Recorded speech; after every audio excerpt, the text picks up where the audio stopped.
One stream to rule them all, one stream to bitch about them, one stream to bring them all, and in the darkness, review bomb them. Welcome, everyone, to Salty Saturdays. I am your host, Matthew Kadish, and today we're going to be talking about the first two episodes of Lord of the Rings, Rings of Power, Amazon's billion-dollar entry into the Lord of the Rings universe. And with me today is a fantastic panel of nerds that's going to talk about this.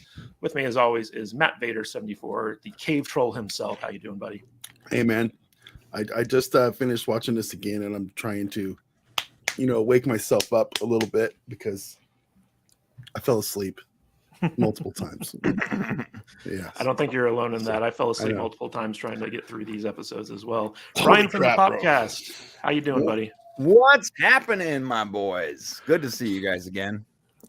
Yeah, sorry that we had to force you to watch Lord of the Rings to be on the panel, but we appreciate you being here. Yeah, Shane forced me, and then you guys forced me. Oh my God, it's so hard. Yeah, and speaking of people being forced to watch this, welcome to Mark Huffman, author extraordinaire. He writes his own fantasy novels, so he's a bit of an expert on the subject. And he was very adamant about not watching this show, but I kind of twisted his arm a little bit. So thank you for being here, Mark. Oh, and, it was great. Your sacrifice is noted. Thank you. We'll talk about it.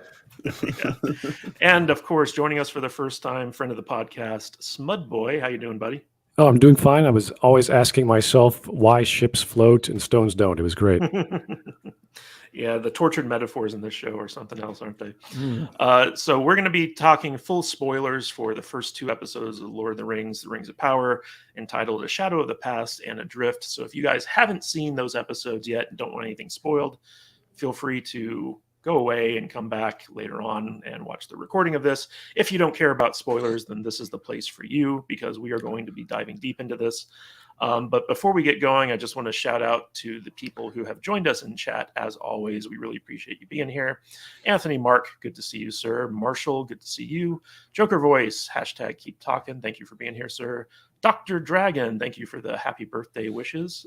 Orwell's son, good to see you. Marshall Richard Lawson, hail salty nerds, hail to you, Mr. Larson. Mr. Farnsworth, or I should say Dr. Farnsworth, good to see you. And Setlick Gaming, good to see you as well. I never know if I pronounce Setlick's name right, though. Setlick 3 Gaming. Hey, before we get going really quick, Matt, I want to break in here just briefly. And I just want to give you, our producer and Mr. Everything Extraordinaire at the Salty Nerd Podcast, I'm going to wish you a very happy birthday today, sir. What? So happy birthday! It's Kadish's birthday today, everybody. Wow! And you forced him to be here talking about Rings of Power. That's right. It's so yeah. He's gracing us with his presence on his big day. Wow! That his mother pooped him out of her. That's right. Things. Yeah, we got in 44 years ago. I got pooped out of her cave troll. That's right. That was for Jude. Also, Anthony, YouTube fan, and Serge, good to see you guys in the chat. So just so you guys know, if you want to support the show, if you like what we're doing here, throw some super chats during the stream. We always stop everything to address the super chats. So we get to each and every one of them as they come along. And other than that, Matt Vader's job is to monitor the chat. So if he likes what you have to say, he'll feature you during the stream. And we just have a good time with our chat during this. It's my only job. I like it. We get smart people with actual opinions that come on the show, and I can just sit here and watch the chat. That's perfect. It's perfect. I love it. Yes. We have this down to a well-oiled machine at this point. Right. So the first thing we're going to do is I'm going to go around. I'm going to get your guys' initial thoughts of the show. We're going to talk about some of the more hot-button topics, and then we're going to get into these actual storylines and get your feedback and analysis on those. So my initial thoughts are that the show is very meh. It's very boring. It's not bad, in my opinion. It's not that great either. It looks pretty, but the storyline is very slow. They're doing a lot of setup here and introducing of characters. And so like 2 episodes in, I'm just kind of like, when is this going to get going? So I'm willing to give it at least 5 episodes before I start really bitching about it, I guess. But so far, not too impressed. What are your thoughts, Matt Vader? I think I'm going to echo everything you said. I think it is very slow. I absolutely cannot stand the lady playing Galadriel. Oh, She's the very- worst. She's pretty bad, right? She She's the worst. She has no range. She's boring as hell. She's a huge, I know, as Mary Sue appropriate. Is that an appropriate word to use? There's like, maybe, you know. I don't really know. She's just miss everything, right? She can do everything perfectly except, you know, find Sauron in 200 years or whatever, you know. So, yeah, man. It's slow, it's boring, it's too much setup. You know, I can't stand the hippie commune full of little people out in the forest. It's just Really, Vader doesn't like yeah. the hippie commune. Interesting. No, not at all. They need to take showers and go bathe a little bit, get all that shit out of their hair. Comb their hair, yeah. Yeah. Yeah, I'm not really liking this show, I guess. I thought that I could probably like give it a shot, and I'm gonna watch it because we have to do this, but I think I'm watching it in protest. You know what I'm saying? That's what We doing. have to do this. Yeah. We can talk about She-Hulk, I guess. All right, Brian from the Popcast, what are your initial thoughts of the first 2 episodes of Rings of Power? Oh man, my initial thoughts are definitely similar to Vader's. I gotta say, Galadriel, Jesus, pick a harder name for us YouTubers to talk about. The character Shane and I were actually arguing on our show on Thursday that, oh well, the character is a 1,000-year-old elf and she's driven and singularly focused on this one thing, so she doesn't have much emotion or whatever. And I'm like, that's not what that looks like. And we argued back and forth until I had to like concede because I can tell he was getting annoyed, and I started cursing on the stream, which was going to be more work for me to have to go edit. And I'm like, look, she has the same face the entire time. It's like this. Every time. Yep. Just it doesn't flat. matter if she's arguing with someone, she's killing an ice troll, she's swimming in the fiery water. It doesn't matter. It's the same face. She reminds me of one of those, like, you ever see one of those weird, like, uncanny valley things where you're like, is that human or what? She has one of those faces that, like, you can tell it's not real. It's not like a real person because it's not actually moving. It's like the actress herself was so terrified the entire time that she couldn't even emote at all. Drove me nuts. And so if this is the main character and she's actually physically annoying me, then how am I gonna watch this entire series? And there's a bunch of other problems, but the most glaring problem is Galadriel. She doesn't make any sense. They picked the wrong actress and they changed the character unnecessarily. I'm still trying to figure out why they hired Don Lemon to play an elf. Does anybody... Right. Well, I do think the actress like who plays CNN. I do think the actress who plays Galadriel has very pretty eyes. But Mark, you are a big fan of the books and the Tolkien lore, and Yes. I'd love to hear your initial thoughts on the show. Ooh, this show was fascinating in the way that, have you seen the videos of the cranes loading the trucks onto the boat, and then the truck is too heavy and so it pulls the crane down onto the boat, and it's just the most magnificent train wreck where everything, you can tell people were very, very careful about it and did it so badly. And then I am amused for several seconds. And there's that one guy who's diving out of the way. Yeah, the guys are diving out of the way. Right. They're diving on the boat. They're diving off the boat because it's just, oh my gosh, how did this turn into this disaster? I thought every single element of this was magnificently bad. It was disastrous in a way that I want to watch, because as someone who writes, and I've written novels, I've written screenplays. I mean, my favorite review of my novels that I've ever gotten was Tolkien, but with dinosaurs, which was, thanks guys. Yeah, that's kind of what I was going for. But I have such respect and admiration for Tolkien. To see these guys do this on every level, I mean, from the casting to the plot to the characterization, to the set design, to the. I tweeted earlier today, and I'm actually sort of serious. I think Jeff Bezos needs to get his friends in law enforcement to investigate who took all the money that was spent on this show. Because there's no way that this, I know people say it looks pretty. It looks pretty. For me, it went from that's like a stage set with a green screen, and that's a lot of the elf stuff too. That looks like a CG cutscene from a video game. Probably a 2019 video game. Mhm. But this is obviously, holy cow. The first time I really noticed it was when the tree kind of catches on fire. And I'm like, is this supposed to be what it actually looks like? Or is this like an imaginative? It just doesn't look real. To the real sets, there were real sets. And I guess we'll get into all this later. But it was all janky and dirty. Like, here's the janky, dirty human village. Here's the janky, dirty Harfoot camp. Here's the janky, dirty tunnels. Okay, they're real, but they look terrible, and they're meant to look terrible. So, like, I'm not going to give you $60 million an episode points for that. You know what I mean? But Right. Everything from the dialogue to, I can't wait to get into it. I thought it was so bad. And it was also, I agree with you guys, extraordinarily boring. I tried to watch it last night. I just fell asleep like 10 minutes into the second one. So I had to get up early and finish it. And nothing happened. Yeah, it literally took me three attempts to get through the second episode because I kept falling asleep.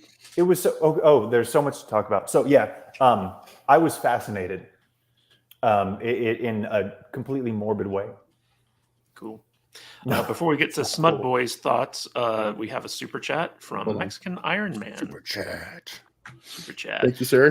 For $20. Wow, very generous. Thank you, Mexican Iron Man. I fell asleep 20 minutes into episode 2, and after 2 hours, I have zero idea of what's going on. Oh, and what about the story? Tolkien never wrote about Mexican construction elves. Where is my elven people's story? LOL. That's a good question. I think the writers of the show are just racist, if that's what we're boiling it down to. Anyway, Smud Boy, give us your initial thoughts on the first 2 episodes of The Rings of Power. I didn't watch the second one because I didn't know it existed. I didn't have time when I found out it did. So You're I not was missing like, anything, really. I'm not a fantasy fan, so I do know Tolkien. I've read Tolkien when I was a kid, read some of his side stories. I do like fantasy fiction. I talk to fantasy authors. I deal with tropes of fantasy on my podcast. This is nothing new to me.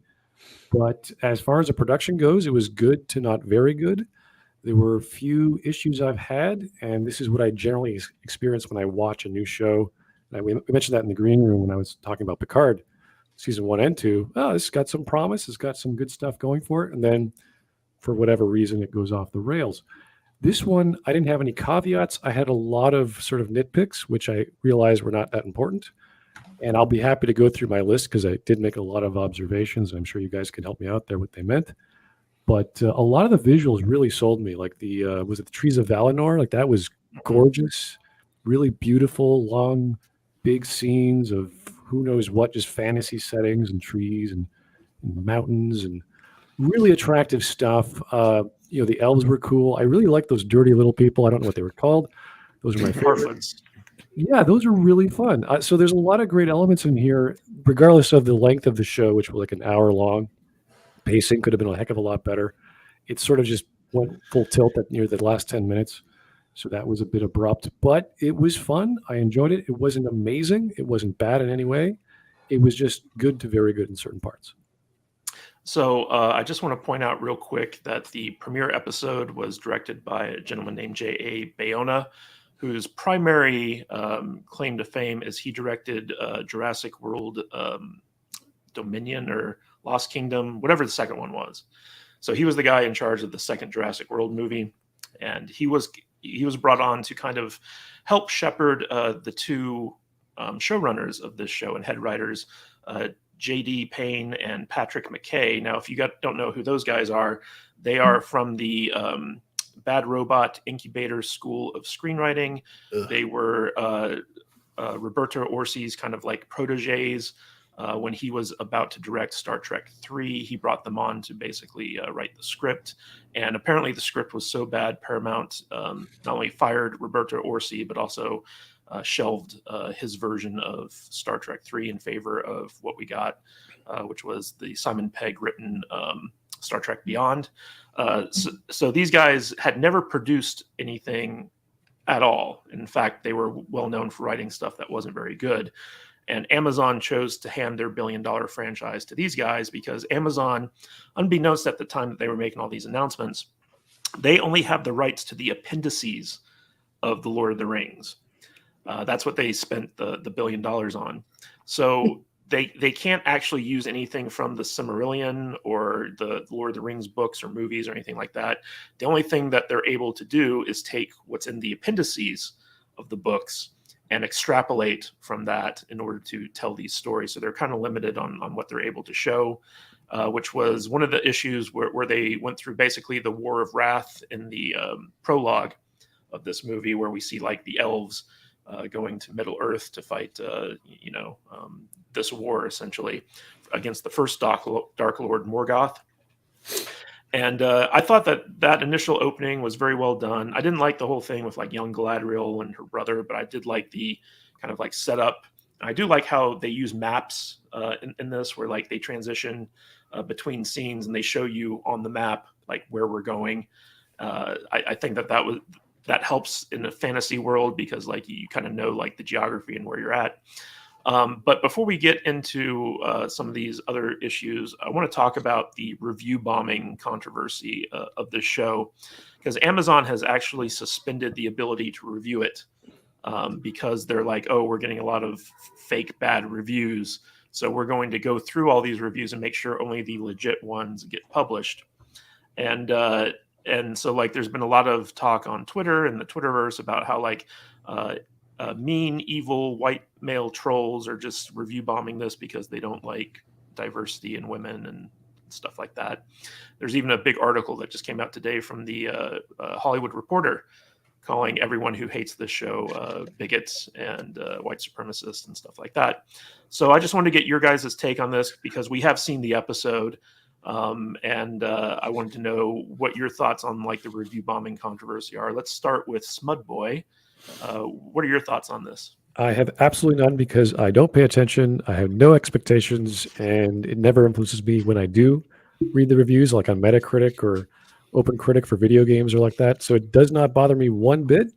And I've seen a lot of people take apart the trailers like they were, like this is part of their lifestyle, like it's their hobby. Zapruder film, yeah. It's like it's a trailer. Some parts of the trailer I didn't like, some parts I didn't care for, and other parts I thought were beautiful. So this does not bother me. It's all expectations. All that matters is the content of what they present.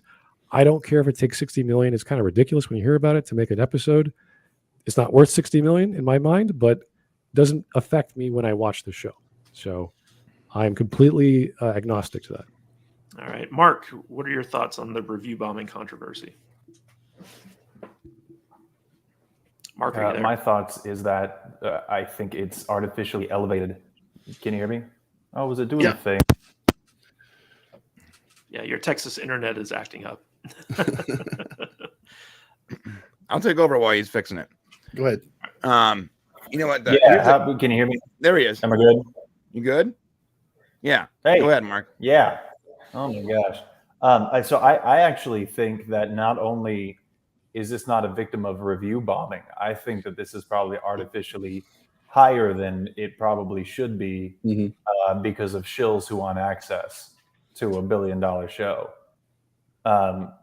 That's my thought after seeing it. Obviously, that's just speculation. But I see the glowing reviews that say this looks so beautiful, and it definitely looks like it's been like a $60 million have been spent on it, and I think you can't think that. You can't be a professional or just a normal person who's ever seen TV and think that. So I tend to think a lot of the good reviews are probably overinflated.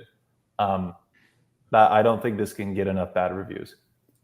Yeah, and Mark, what's funny is like when Amazon said we're going to pause the review process so we can go through the reviews and make sure they're legit. I'm like, it'd be really nice if Amazon did that for authors. Oh my goodness, yes. We get a lot of like reviews that aren't reflective of the work itself for our books. So I thought like Amazon was playing a little bit fast and loose there. But Brian, I get it. Brian, what are your thoughts on this review bombing controversy? So I actually have a book on Amazon, and there's 2 1-star reviews on there, and both of them say the book is too short. I don't know how to take that. Like that's your negative review. There wasn't as much as I wanted. You're obviously getting review bombed. Yeah, Obviously. and no, here's the deal. I think that just like Amazon products, in fact, you shouldn't be able to leave a review on something that you didn't buy, and you shouldn't be able to leave a review on something you didn't watch. I feel like you should make someone until the end, the credits hit. The review option shouldn't be there if it's on Amazon, right? And I think reviews are really important, especially the internet lifestyle. Like we grew up in the internet world, and like everything is based on someone else's opinion. That's the wonderful thing about the internet is you can go, well, how did you like this? What was wrong with it? What worked for you? What didn't? Well, it worked for me. And reviews are important. The fact that we're living in this current time where reviews are being manipulated by these big, giant, multi-billion-dollar companies that can spend $60 million on an episode is just like beyond corrupt. And to them, it's not like illegal. They're private companies. They can do whatever they want. But it's just so damn dirty. And most of the normies out there aren't going to know this happened. They're not going to know that the Amazon reviews or the Rotten Tomato reviews or whatever it is are being manipulated by the multi-trillion-dollar companies that sell them back and forth like cattle. So if that's the case, if all the normal people, the normies out there aren't going to see that, so they don't even know that they're being manipulated in mass to spend their money and watch something that they know they're not going to enjoy. And that's just a massive bummer, because that means that the internet is no longer like this free, haven for free thinkers. And instead, it's actually just being monitored and sort of throttled by these multi-trillion-dollar companies. All right, Matt Vader, what are your thoughts on the review bombing controversy? I think I'm not a fan of review bombing, and I mean, I'm not saying that it's going on, but I think there are some people out there that review with bad intentions without seeing any of these things that they review. I mean, I know it happens. Do I condone it? No. I think it's kind of a crappy thing to do. I don't, like Brian, I think somebody should have to watch something before they review it, or read something before they review it, or get the product before they can write a review about it on Amazon or whatever. At the same time, I also think that there are some shilly people out there who are going on there and they review what the other way around. They just give it a 10-star rating for just because they want to, I guess. I don't know. Because they love Zack Snyder. Yeah, exactly. Brand loyalty. Yeah, exactly. And I think it's going to happen on both sides of the spectrum, and I don't think there's a whole lot they can do about it. And I think in the end, the reviews will sort themselves out.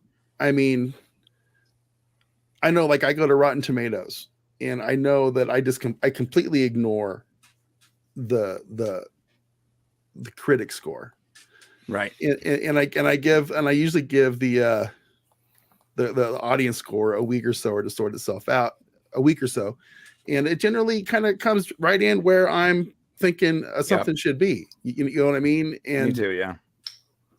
Like I posted something on the Salty Nerd account yesterday where they had the audience scores of C, of House of the Dragon, and this show, and they were all right there where I thought that they should be, but the critic scores were way off, except for on C for these other shows. And every time it's very apparent that shenanigans are going on in the ratings world. So but as far as review bombing, no, I don't condone that, and I know it does go on, but it is what it is. You just got to let it sort itself Yeah, out. one of the interesting things, and I don't know if you noticed this, Mark, because we run in the same Twitter circles, is that in the days leading up to the premiere of this show, there were a lot of people who got like early access, a lot of reviewers, and they would praise like the look of the show and the effects and the grandeur and the vistas and stuff like that.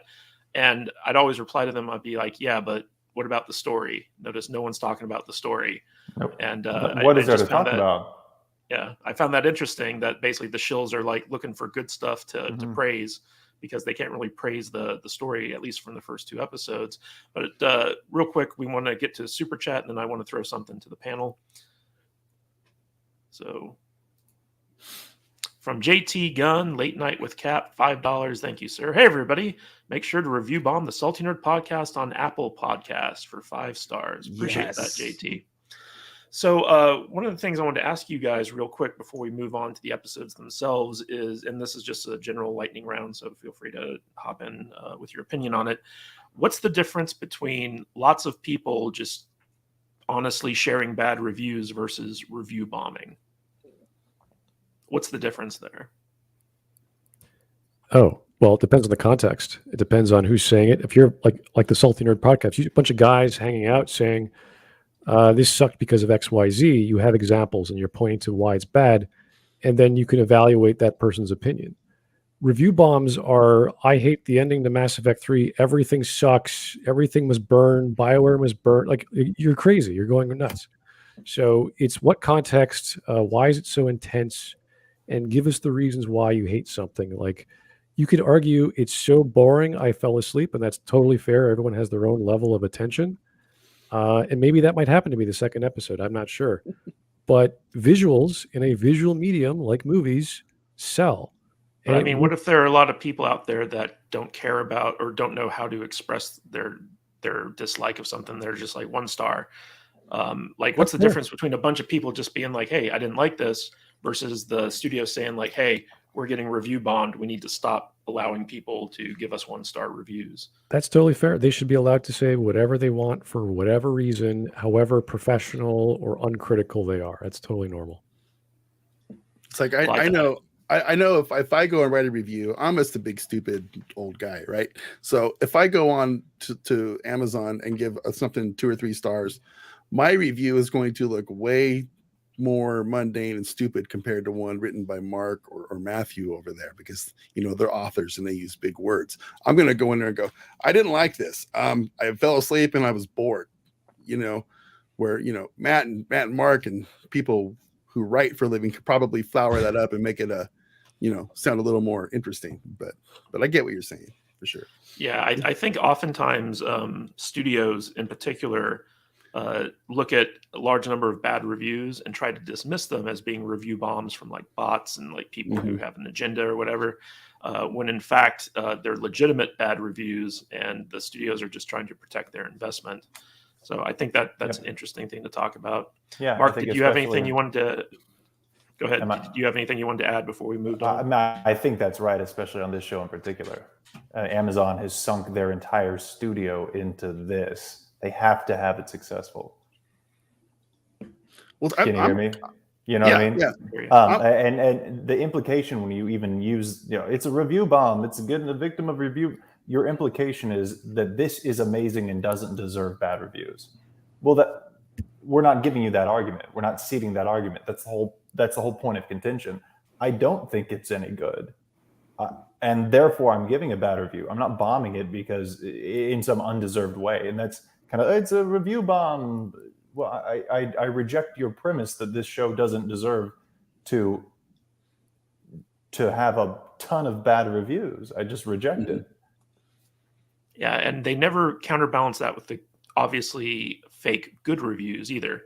What are those called? They're not getting rid of those review stuffers for like the 5-star ones. That's a good just one. Like, I like that. The vistas, they're so pretty. Yeah. Vader, was there something you wanted to add before we move on? I was just going to mention that it feels like they have had their defense of this review bombing stuff kind of prepped and ready to roll for probably months now. They knew there was going to be some of that, and because they've been getting criticized about this show for a long time right now. So it's kind of interesting to me how they're taking the route. Obviously, if we don't like it, we're racist or something, right? It's just they're making all these excuses up for why we don't like this show, and it seems like the track they're taking is very familiar. You guys all know what I'm talking about, so I'll just leave it at that.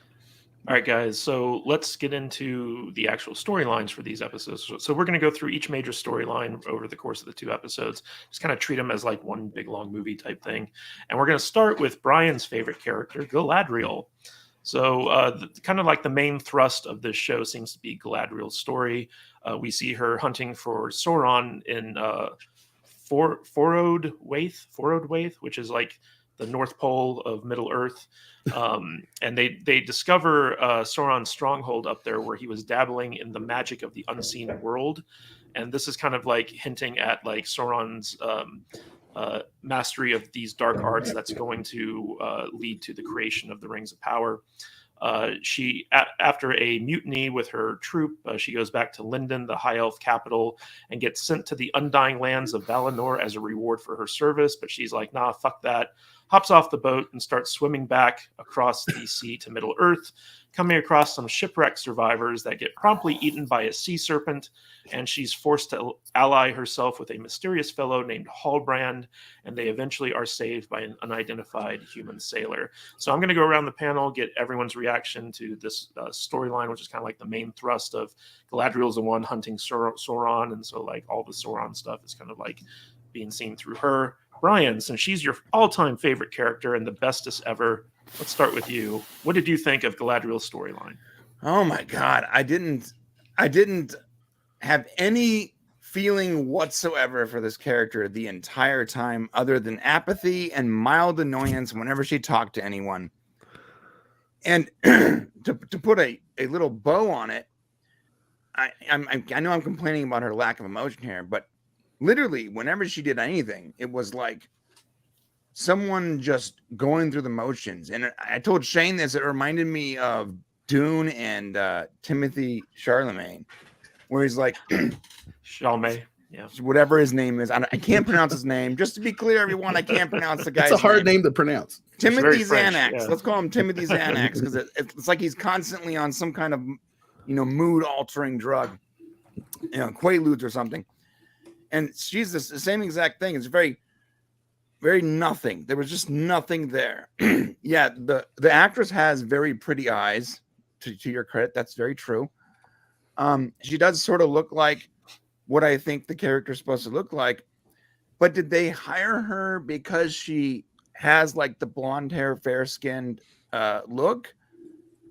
So did they hire her only because she looks like that? Because I gotta tell you, I live in down Southern California, and you can throw a rock down the street and hit like 3 of those people. So it's not like you couldn't find a better actress that also looked the part. Because this actress, maybe she's a good actress, but she's not a very good actress in this role, because she has very little. She looks terrified the entire time, you guys. It's like terrified apathy like this. I can't even do it. I have emotions, so it's very hard to pull off. So I didn't like the actress that played the character. I didn't believe for a second she was the badass leader of this troop of elves. In no way. She didn't come off as commanding. She had no presence. She had no gravitas, in my opinion. Secondly, the character itself, and I'm not some big Tolkien head like a lot of people here, but that the character's motivations don't match up with what I know of the character. So it's almost like Amazon really wanted like this to be led by a woman. And so they picked out a character that was from LOTR that people would recognize. And they changed her entire back history and personality and everything and pushed her forward.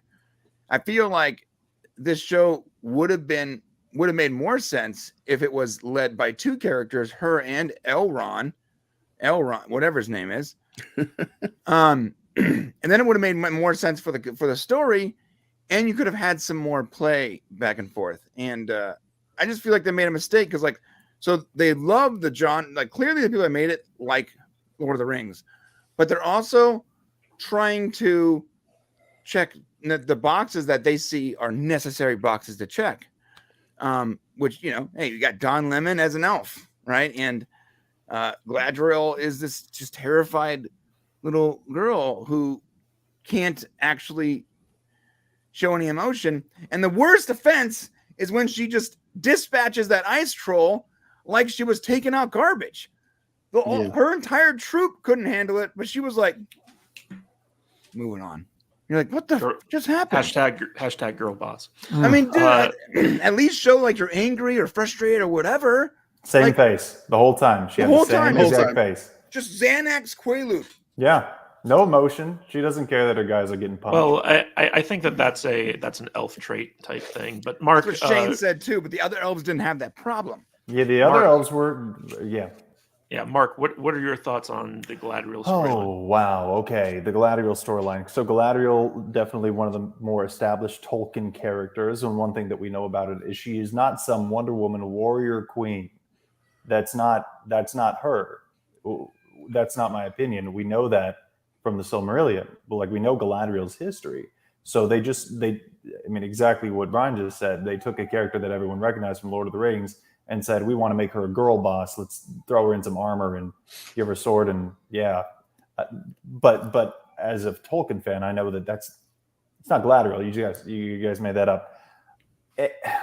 So everything that she said, you knew was right. That was one of my problems with her. I mean, absolute Mary Sue. Everything she did, she was more physically capable than everybody. And everything she did, no matter how, there's no way that she could have known so many of the things that she said, so many of the things that she was sure about. But she's always right. When she's talking to Gil-galad, you know that she's right. When she's talking to Elrond, you know that she's right. There's never any tension like, this is her point of view.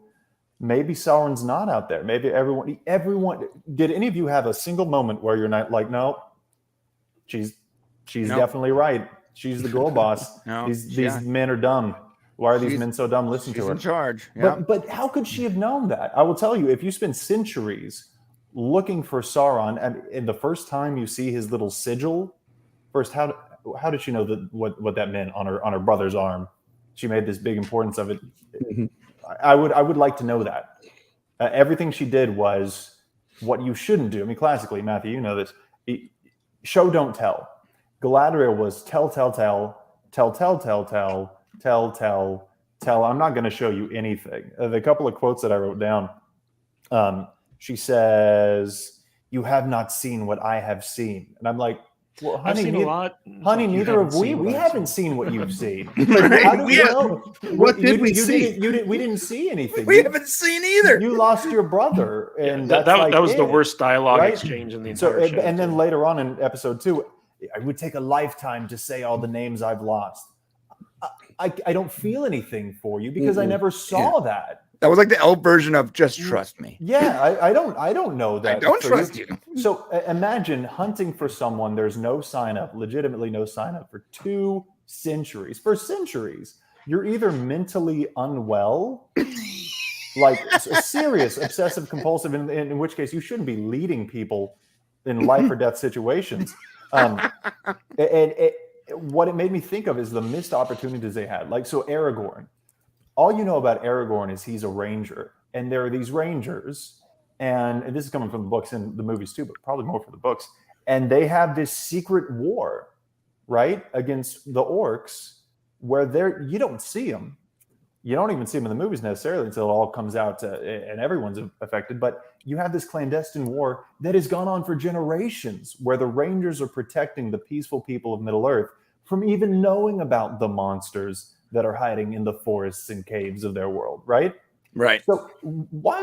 So it makes me think you can do anything here, right? You kind of have carte blanche. It's kind of a double-edged sword not being able to use the actual Tolkien material from the Silmarillion and just being able to use the appendices. You have to necessarily add more stuff. So you can add stuff to it.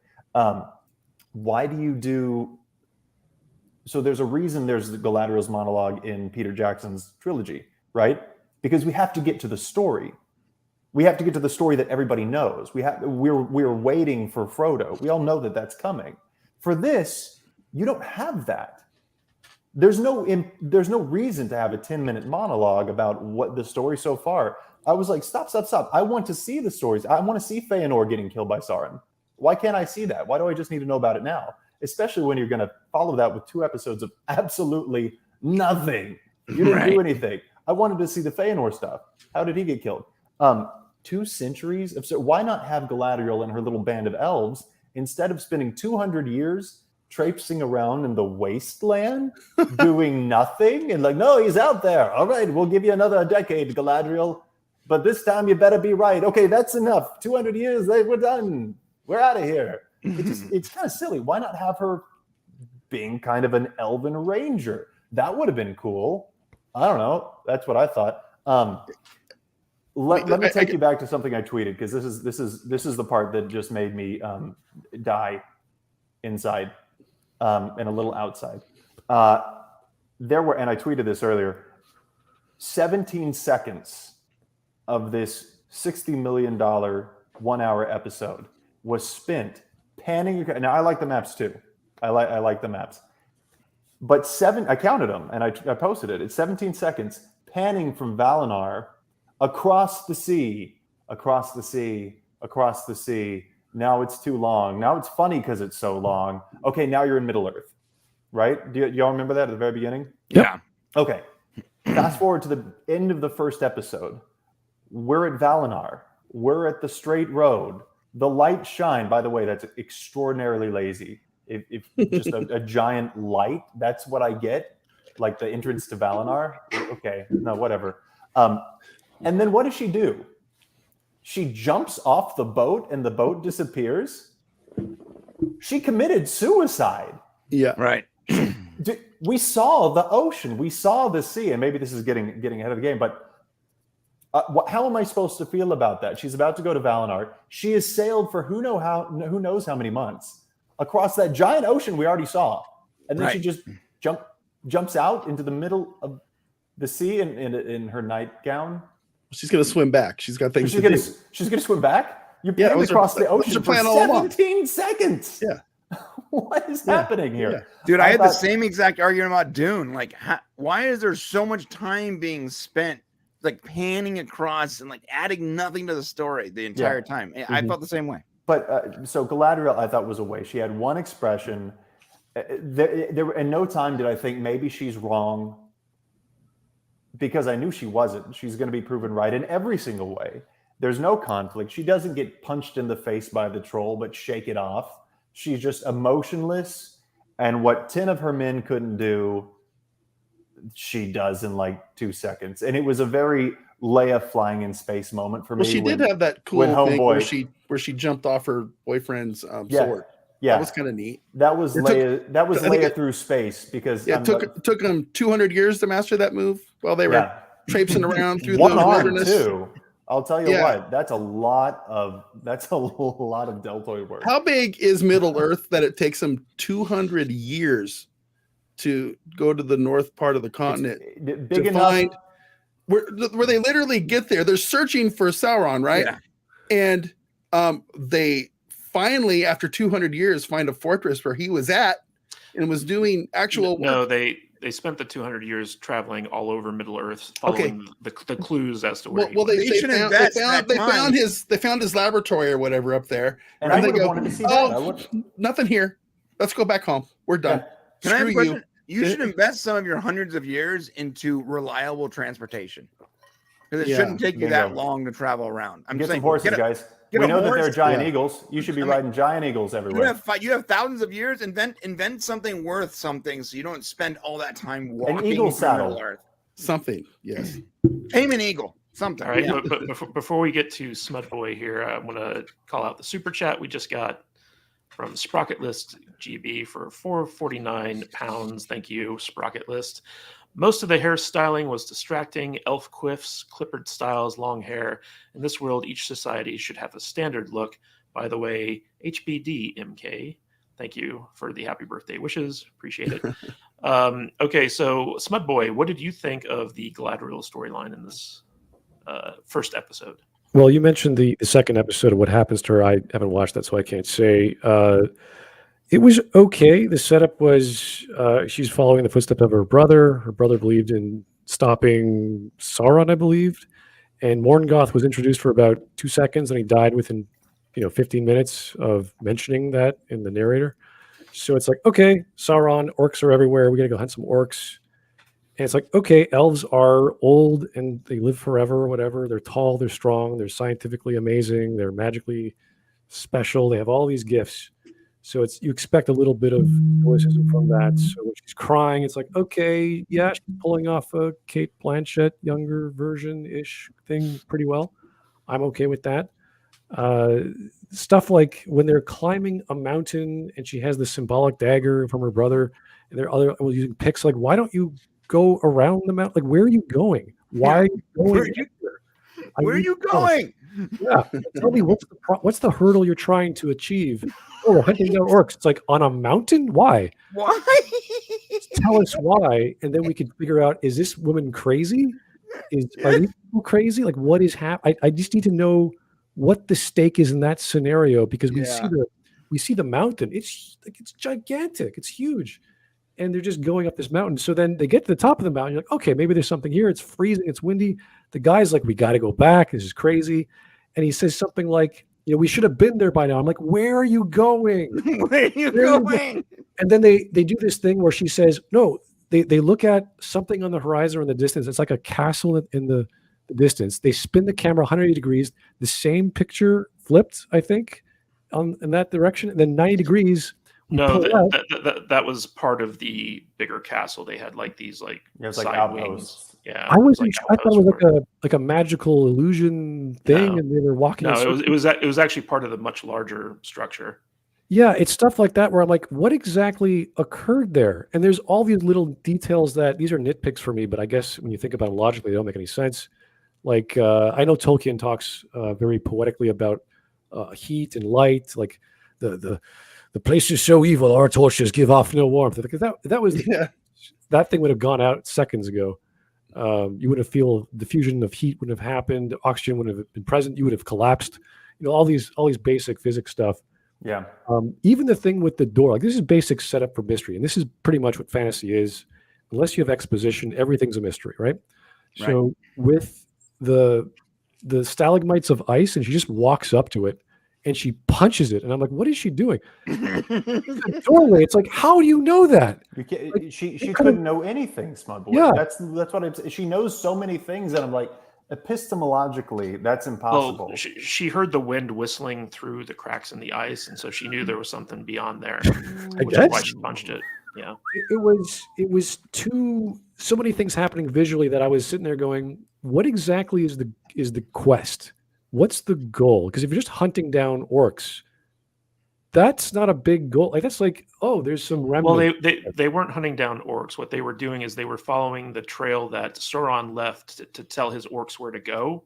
And so like they were looking for Sauron himself, which is basically where that was his stronghold, where he was kind of trying to perfect his dark magic, I guess. And he was leaving trails for his minions to follow, and that's what they were trying to follow. So in regards to Galadriel, I get it that she was following the footsteps of her brother, but she also had that sort of revenge subplot going with her. So why she was stoic and an elf and lived forever, I'm like, that's fine. It's not important compared to like, Kate Blanchett when she gets tempted by the ring and she freaks out on Frodo, and she fights the ring race and she freaks out on like that was cool. But maybe she's like got that stoicism in her. She's got the I gotta revenge my brother plot going for her. So I'm like, fine, that could burn out for a few hundred more years, I guess. But it was like I don't know what's going on enough, and they're not giving me enough detail outside of the map scenes, which were very helpful. So a lot of stuff, and especially the ending that Mark was like, that was like, oh my god, like jumping at it. Oh, so symbolic, completely impractical. Now you decide to change your mind. Like it's just wow. So stuff like that is you would think a wise, old, ancient race would have thought things through and not jump on impulse into the freezing waters of an ocean before being sent to heaven. It's just this weird arc she jumps on. It's like, so couldn't she have just gone back to Valinor and jumped on another boat and went back across?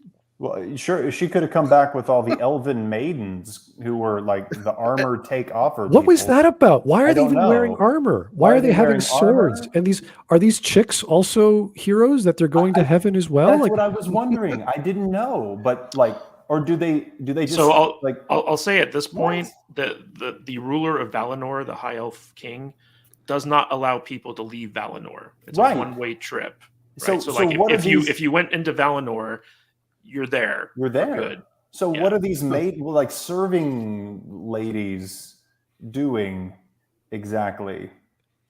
Well, I mean, they're getting rewarded too, I guess. yeah, and it's I like that but, lieutenant of hers, that guy who was always like, we got to go back. It's like, take my hand. It's like, if they developed him a little, like maybe he liked her, maybe Yeah. they had some sort of rivalry. Like that would have been fine, but nothing. It just take my hand. It's like, why?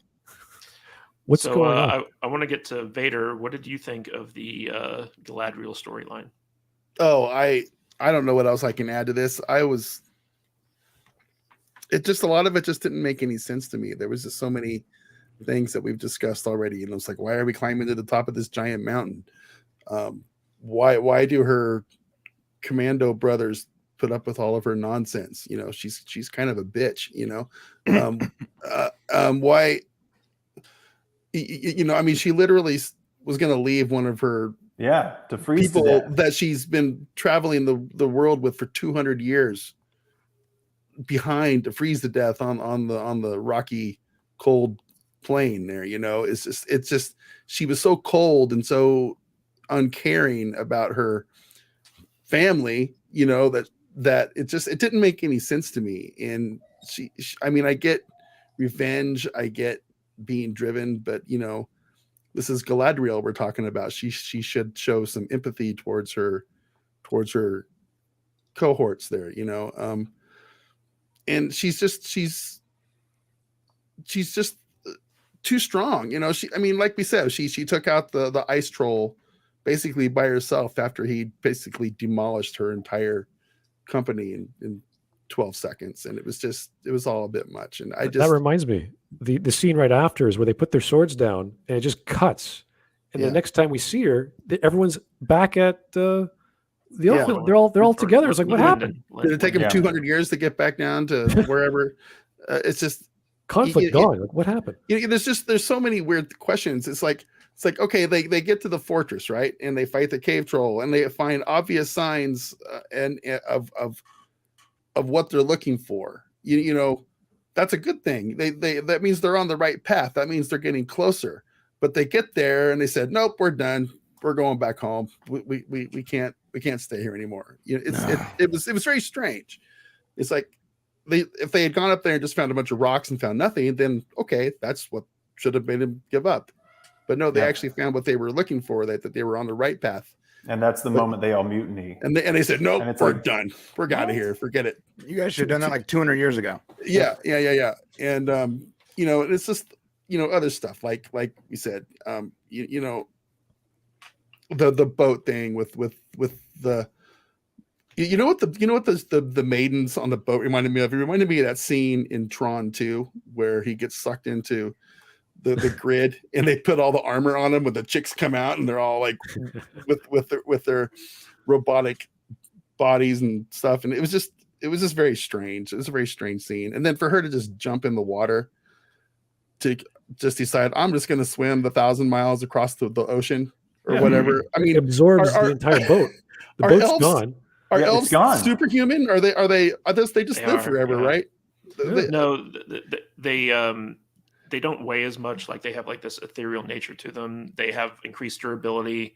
Like there's a lot of stuff that elves can do that humans can't. So like she could conceivably swim much further than a human could before she dies. She didn't think she's going to get eaten by one of those sea worms along the way, or I don't know. Sea serpents. Yeah. Just the whole 17 seconds of ocean, man. It hurt me. So in the books, basically, here's what happens in the books, right? Or at least in the appendices and Silmarillion and stuff like that, where basically her brother gets captured by Sauron, and he's like confined to like this werewolf island, and he sacrifices himself to save this other elf who is being held captive and tortured there. And so like you see in the show, like he's got like scratches on his arm that was from like a werewolf fight. And Sauron had been torturing him, and so like he put that brand on him, and that's the thing that Galadriel, like they don't know what it means, but they know that Sauron had something to do with it. And in the book, Sauron actually was going to surrender himself after Morgoth died, but then he thought better of it. He's like, "Nah, I'm going to go fuck off to the Iceland and regain my strength." And also in the books, they make it clear that Galadriel in her youth, when she still lived in Valinor, was very much a tomboy. So personally, like I actually really enjoyed Galadriel's. Like I liked the actress, I liked the storyline up to the point where she jumped off the ship, because like that in the books they basically said like you disobeyed us, so you're not going to get to go to Valinor. And she's like, I didn't want to go to Valinor anyway, so she never got on the ship to begin with in the books. But they kind of dramatized that in the show. So I'm taking a little bit more of a favorable outlook on this storyline because like I'm into it. More than some of the other stuff. But that being said, everything you guys said is completely legit if you want to go that route. So let's get to this super chat before we move on to the next storyline. Dennis Wright for $4.99. Thank you, sir. Favorite character in Lord of the Rings? Mine is Saruman, because Uruk-hai are awesome minions and Christopher Lee is a real life badass. Can't argue with that. Can't argue with that at all. Speaking of Christopher Lee, so let's talk about who's your favorite character. He's asking us a question. Who our favorite character is? Oh, okay. Why don't you start with that, Matt? Well, just really quickly. I'm not going to go into it, but I'm a Gandalf fan. You know, he's just a badass. You know, but I think I don't know what this guy is in this show, but you know, the Gandalf in the Lord. We're going to get to that. Yeah. In the Peter Jackson movies is my favorite for sure. So, Brian, who's your favorite Lord of the Rings character? I want to say Gandalf, like everyone else, but I'm gonna say whatever the shipper version of Frodo and Samwise is. So Frodo Wise, that's my favorite character. Wow, Fro-wise, Framwise, yeah, Fro-wise. So Fro. So Mark, who is your favorite Lord of the Rings character? I got three of them. Legolas, and in the movies it's definitely Legolas. In the books it's Faramir. He edges out Legolas, but I didn't love David Wenham he was okay. He wasn't as good as the books. And then my one major beef with Peter Jackson's movie is that he replaced Glorfindel with Arwen. Glorfindel is definitely my top three, but he didn't make it in the movies. He's an elf lord. He's super dope, and he's who actually brings Frodo to Rivendell instead of Arwen. So I'm sad, but it's okay. I got over it. Big sad. Can I mention real quick, just going back to Sprockle List super chat? Was anyone else distracted by the elven hairstyle? Which to me, so this is how I saw it every time, and I couldn't stop thinking of it when I thought about it. It's Steve from Stranger Things, but all the sideburns are totally shaved off. It was, and I mean, Elrond, Celebrimbor, like almost all of the elves had like Steve from Stranger Things, giant rock star 80s coif, but then no sideburns. And then I couldn't stop thinking of Steve from Stranger Shit. It was just really bizarre. Right. It was a bizarre choice for me. They all had great hairstylist. Smut Boy, who's your favorite Lord of the Rings character? From the books, that would be Tom Bombadil, no question. Do I have to explain it? It's just he's a god. He pretty much just looks at the ring and laughs and plays a game. He's like, I don't give a shit about anything in this world. I'm with my wife. I'm in my forest. You guys do your thing. Let's sing some songs and have some bread. You know, he's a great guy. I'm so happy we have some guys here who are scholarly and have read these books and know these books well, because I'm one of the plebes that I read the books once before the movies came out 20 years ago, because I wanted to like have that book versus movie experience. But man, I couldn't read these books again. I had to read them 3 times. I had to read each page 3 times to get through these books because he was rough. He was I hard. read I had to Hobbit stop, through but- Lord of the Rings when I was in high school, so I don't remember anything. Yeah. So I'm always a big fan of the villain. So my favorite character is Sauron. yes. So let's talk about the next group, the next storyline here, which is Fem Frodo and Fem Sam. I mean Nori and Poppy find not Gandalf, who falls from the sky. They help not Gandalf by feeding him snails and figure out he's looking for a constellation.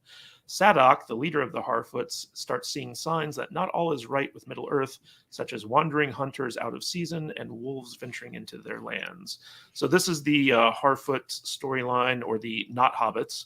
And I thought I was going to be really annoyed by this storyline at first because I didn't like Nori all that much, but I kind of warmed up to it a little bit as it went along, especially in the second episode.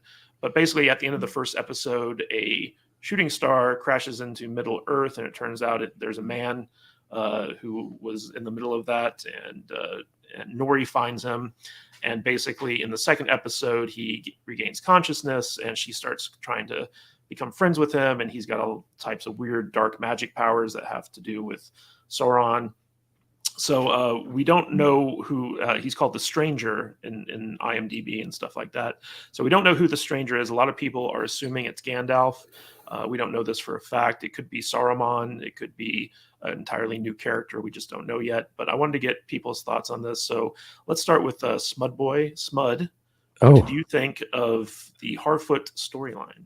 Sadly, I also did not watch the second episode again, but it reminded me of the opening to Rising Stars by J. Michael Straczynski, which is a comic book series where a big meteor hits a town, and everyone who was having sex at the time that inseminated a woman gets special powers in those children when they grow up. So I was like, oh, maybe these people are going to have some superpowers, and it's going to be some Marvel bullshit later on. But hopefully then we saw the person, and I was like, oh, cool. Who's that? So I was confused because while that was going on, the Elf King picks up a leaf and it turns black, and I'm like, was that caused by the meteor? Was that something else? That was caused by the meteor, yeah. Yeah, and I was like, okay, why?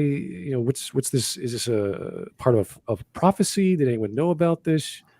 Usually, this kind of came out of nowhere, but they're trying to foreshadow that the arrival of this man has something to do with evil, returning to the lands. Yeah, because the previous scene was with the black elf dude, and I think the cow had like phenylketonuria or something, had like black milk or something. Like, what is going on? So maybe the ground was bad, and it just slowly. So the Harfoots, the not hobbits, they're in a completely different part of Middle Earth than the Warden Ranger elf guy. Okay, the problem. We're gonna get to that. What's that? So a lot of the last 10 minutes were very quickly paced, and I enjoyed the last half of the first episode more than the first. But the last 10 minutes was like all this stuff was happening very quickly. I didn't know what was connected, and it ends on a cliffhanger with Galadriel, with the guy in the meteor scene, with whatever some villages on. I don't even know what village that was on fire. Like all this stuff just left. So there wasn't a village on fire. It was just the impact zone that was on fire. Oh, really? Okay. And Fem Frodo was the one who found him. So Matt Vader 74, what is your take on the not Hobbit storyline? I don't know. I mean, I just see a bunch of little hippie people living in the forest, like and just they're just out there doing their thing. I don't know what they're there for, other than to give us Frodo and Sam again, but we're going to make them girls this time, and we're going to have a little bit more of a diverse cast thrown in there. It's very strange. It's a very strange thing. So I don't know, man. I'm not really into these characters. Why are they Harfoots and not hobbits? Why, where did they come? Why are they living out in the forest? Why did every single one of them speak a different British dialect? I don't know, man. It's just seems really silly to me. So well, the hobbits didn't exist in Middle Earth until the Second Age, so they're trying to paint this as like the precursor to the hobbits are the Harfoots. Brian, what did you think of the not Hobbit storyline? Wash your feet. Yeah, really. Come on. You know what? They didn't look like hobbits to me, man. You know, they. Well, they're not hobbits. I know they're not hobbits. Wait a minute. I understand they're not hobbits, which I have other reservations for, but they're like pre-hobbits, right? Yes. They're supposed to be like hobbits, right? Their last names are Brandyfoot and Proudfellow. Of course they're hobbits. Okay, so here's the deal: Brandyfoot and Proudfellow. They just look like children to me. They look like children that were left outside too long. Like that's. They didn't look like. I didn't get Hobbit vibes from them, which I think that was the point, right? The point was for me to get Hobbit vibes. I didn't get those vibes. I didn't care about their story whatsoever. Again, everything looked beautiful, like the set and all that stuff, but I think they picked the wrong actors. Like, again, I think they picked the wrong actors. I think they acted the characters incorrectly.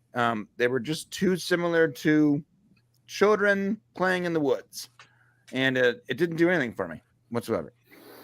Well, it is kind of funny because like this is pre-Shire. They come off very much like carnies in a way because they're very nomadic at this point, and they hide from pretty much anyone who comes close to them.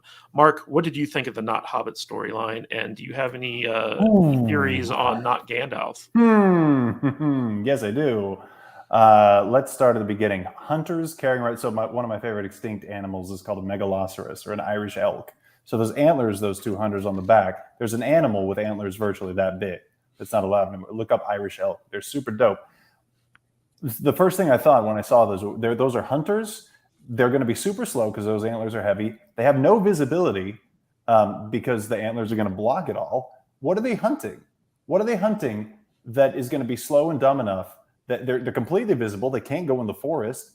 So that whole design choice it just made me think, wow, that's cool. Look at those crazy antlers. I'm like, what utility is, okay. All right. Moving on. Okay. We're moving on from them. And then the harfoots pop out. The harfoots are hobbits. And I like Tolkien. I know Tolkien. I know that Tolkien himself said hobbits aren't in the Second Age. Neither are wizards.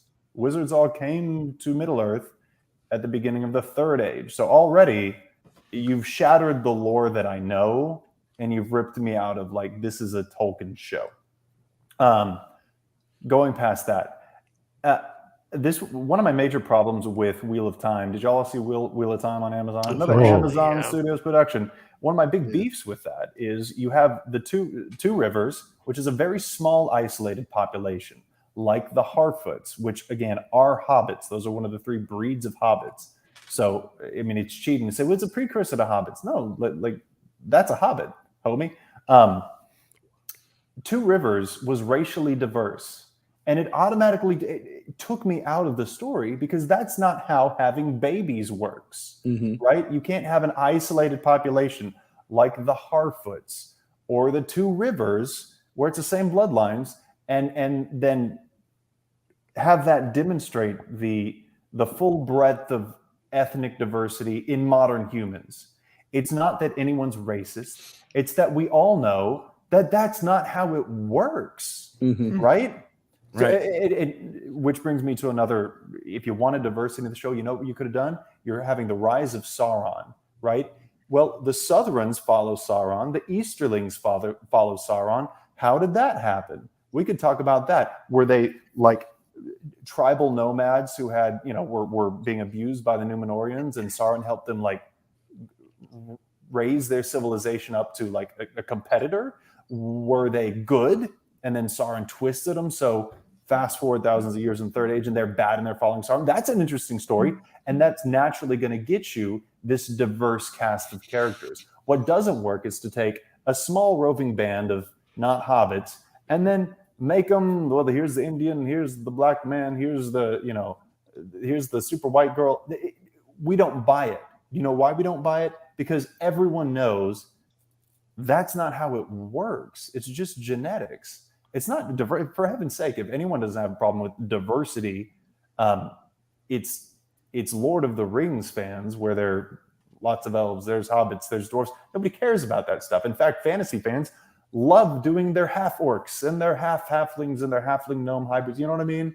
Anyone who's played D&D is either done it or known someone who's come up with a cool, super cool half breed. Yeah, man. Half elves are awesome. Yeah, but the way they do it here, where it truly is just this forced diversity in a way that doesn't make any sense at all. But going back to the halflings, hobbits, whatever.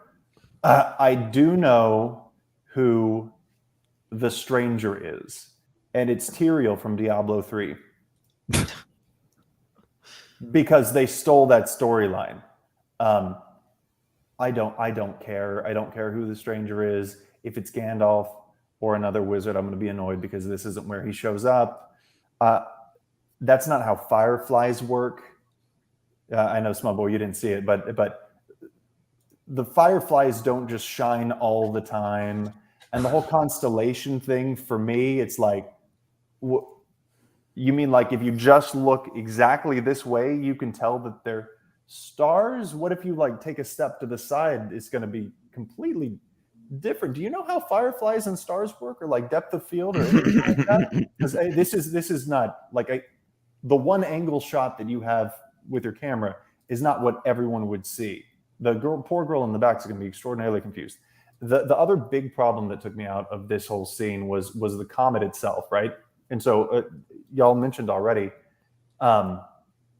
the distance between Arendir and the Southern village with the goblins, and I mean, it showed everybody. That comet streaked across the sky, and everybody from all the elves in Linden to Arendir and the whatever outpost that was, all the way to the harfoots, everyone sees it in the sky right overhead. And what that does is shrink the entire world into this tiny college campus-sized area. It's not a whole continent. And where there's also no setup for it. No, there's no setup at all for it. And it's what happened the moment Disney Star Wars lost me is when Finn looks up on Takadano. If you go back to The Force Awakens, and he looks in the sky and he sees that Star Killer base beam, right? During daylight.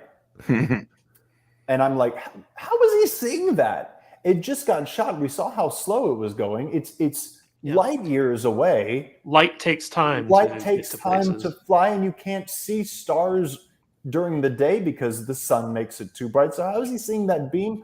How does he know what it is? What's happening right now? And the answer was J.J. Abrams doesn't care how space or distance or light works. Yeah, or light. And I'll tell you, George Lucas did.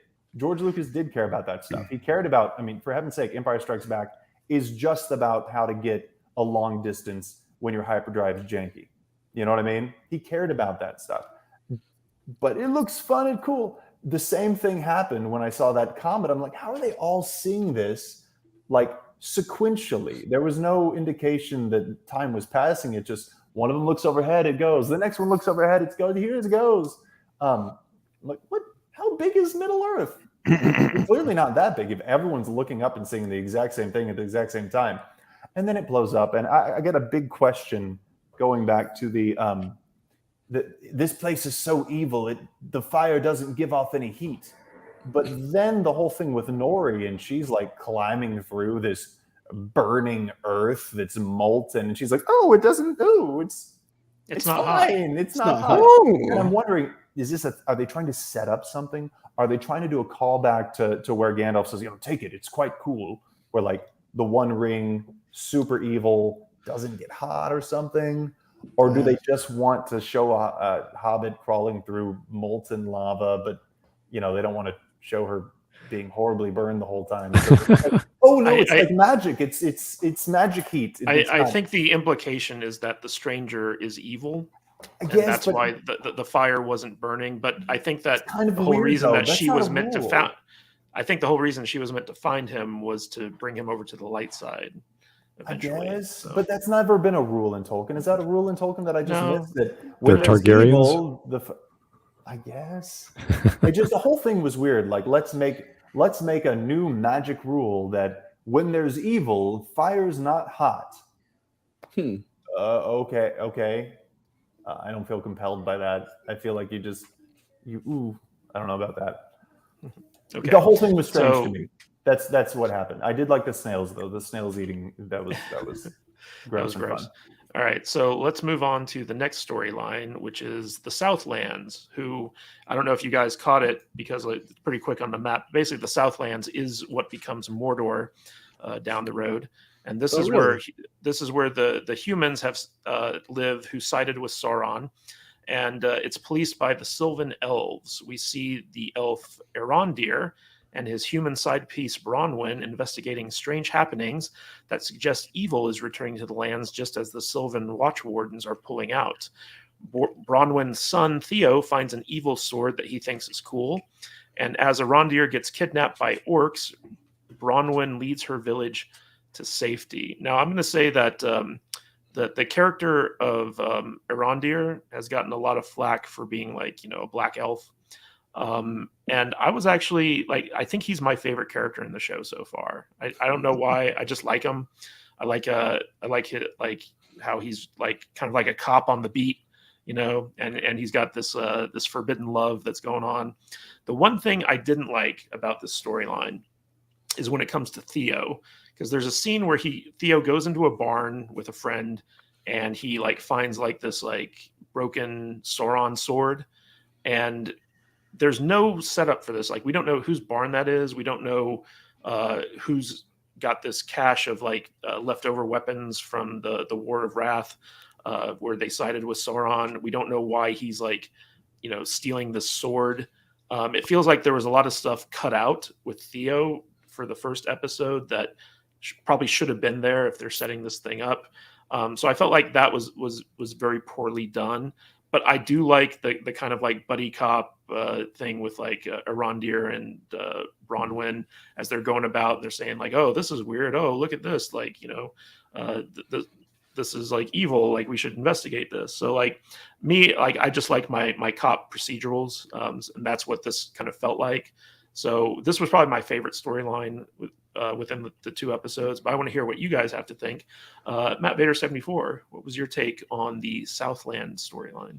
I want to just say right now that going forward, I'm going to refer to him as Don Lemendiel. Okay, that's his name going forward. I don't know. Forbidden love. We got the we got the that whole trope. We have the inserting the racially diverse elf in there because reasons. I don't know, man. I mean, this whole thing with them, man. I'm never prepared when you ask me these questions because I'm just kind of just lost in the whole conversation. But this character is not my favorite. The whole it kind of took me out of it. I mean, I hate to get stuck on stupid things like skin color and everything, but I've never seen an elf of color in any shape or form in any iteration of Lord of the Rings in my life, and it seems weird, right? And I hate to bring it up because I know people are just going to call me a racist and a ist and a phobe and all this kind of stuff, but I guess maybe I am, because it kind of takes me out of it a little bit because there's no precedent for it. Am I wrong? Is there a precedent for it, or is it just an Amazon insert? There's this thing called the Wood Elves in Tolkien lore, which is like a branch of the elves that kind of like fucked off and said like, we don't want to deal with anyone anymore, and they kind of went into the woods and did their own thing, and they could be considered, like a different skin color, even though they come from the typical Valinor elf stock. All the elves in this world come from Valinor, so like it's kind of weird that there would be like differentiations like that. But I guess like if they really wanted to stretch it, they could figure out an in-lore, in-universe reason for it. And I kind of feel like he's just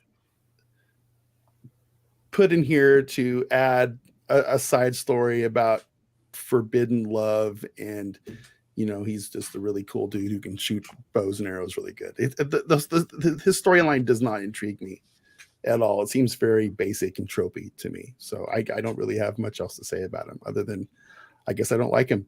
So okay, Brian, what did you think of the Don Limanor storyline? I didn't mind the character. I also listen. Before anyone gets mad, I'm Jewish, Latino, non-binary. Oh my God. And here's the deal: as a Jewish, Latino, non-binary, I didn't know there were black elves. I just didn't know that. Yeah. And I don't feel the need to check boxes here. There are other characters, like if you want diversity and you want inclusion and you want to make sure a portion of your cast is this, this color and this type of person or whatever, then there are characters that fit that mold or invent new ones, whatever. But you don't really need to change existing archetypes to fit your new 2022 mold. My brother said the same thing. Like, this is a story about a long time ago, and we are taking like 2022 culture issues and we're trying to inject it in there, and it's going to take you out of the story, man. It's not the first time it's happened. There's an unbelievable amount of characters lately that have been swapped for seemingly no reason. Like Jimmy Olsen, Iron West. I was actually going through like DC stuff yesterday.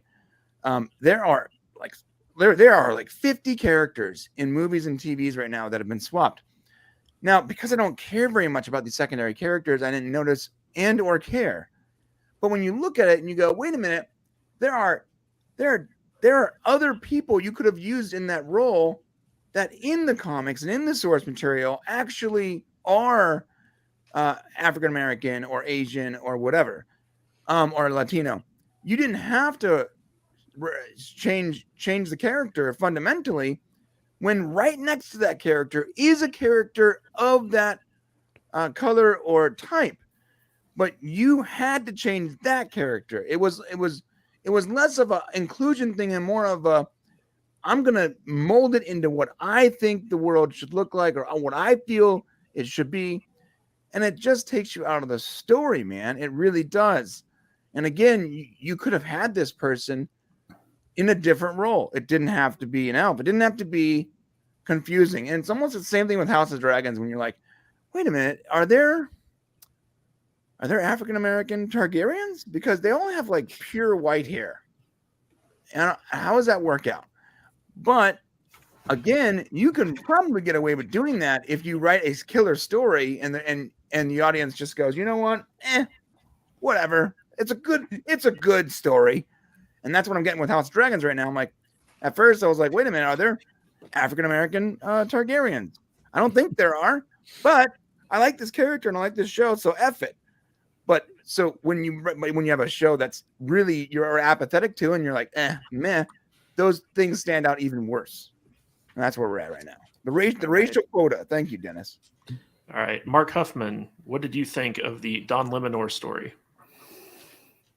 Oh, it's probably the least egregious of them. But I'll tell you, just piggybacking on what Brian said, if you wanted to do it, if you wanted to make an elf of color, what you would do is make them all elves of color.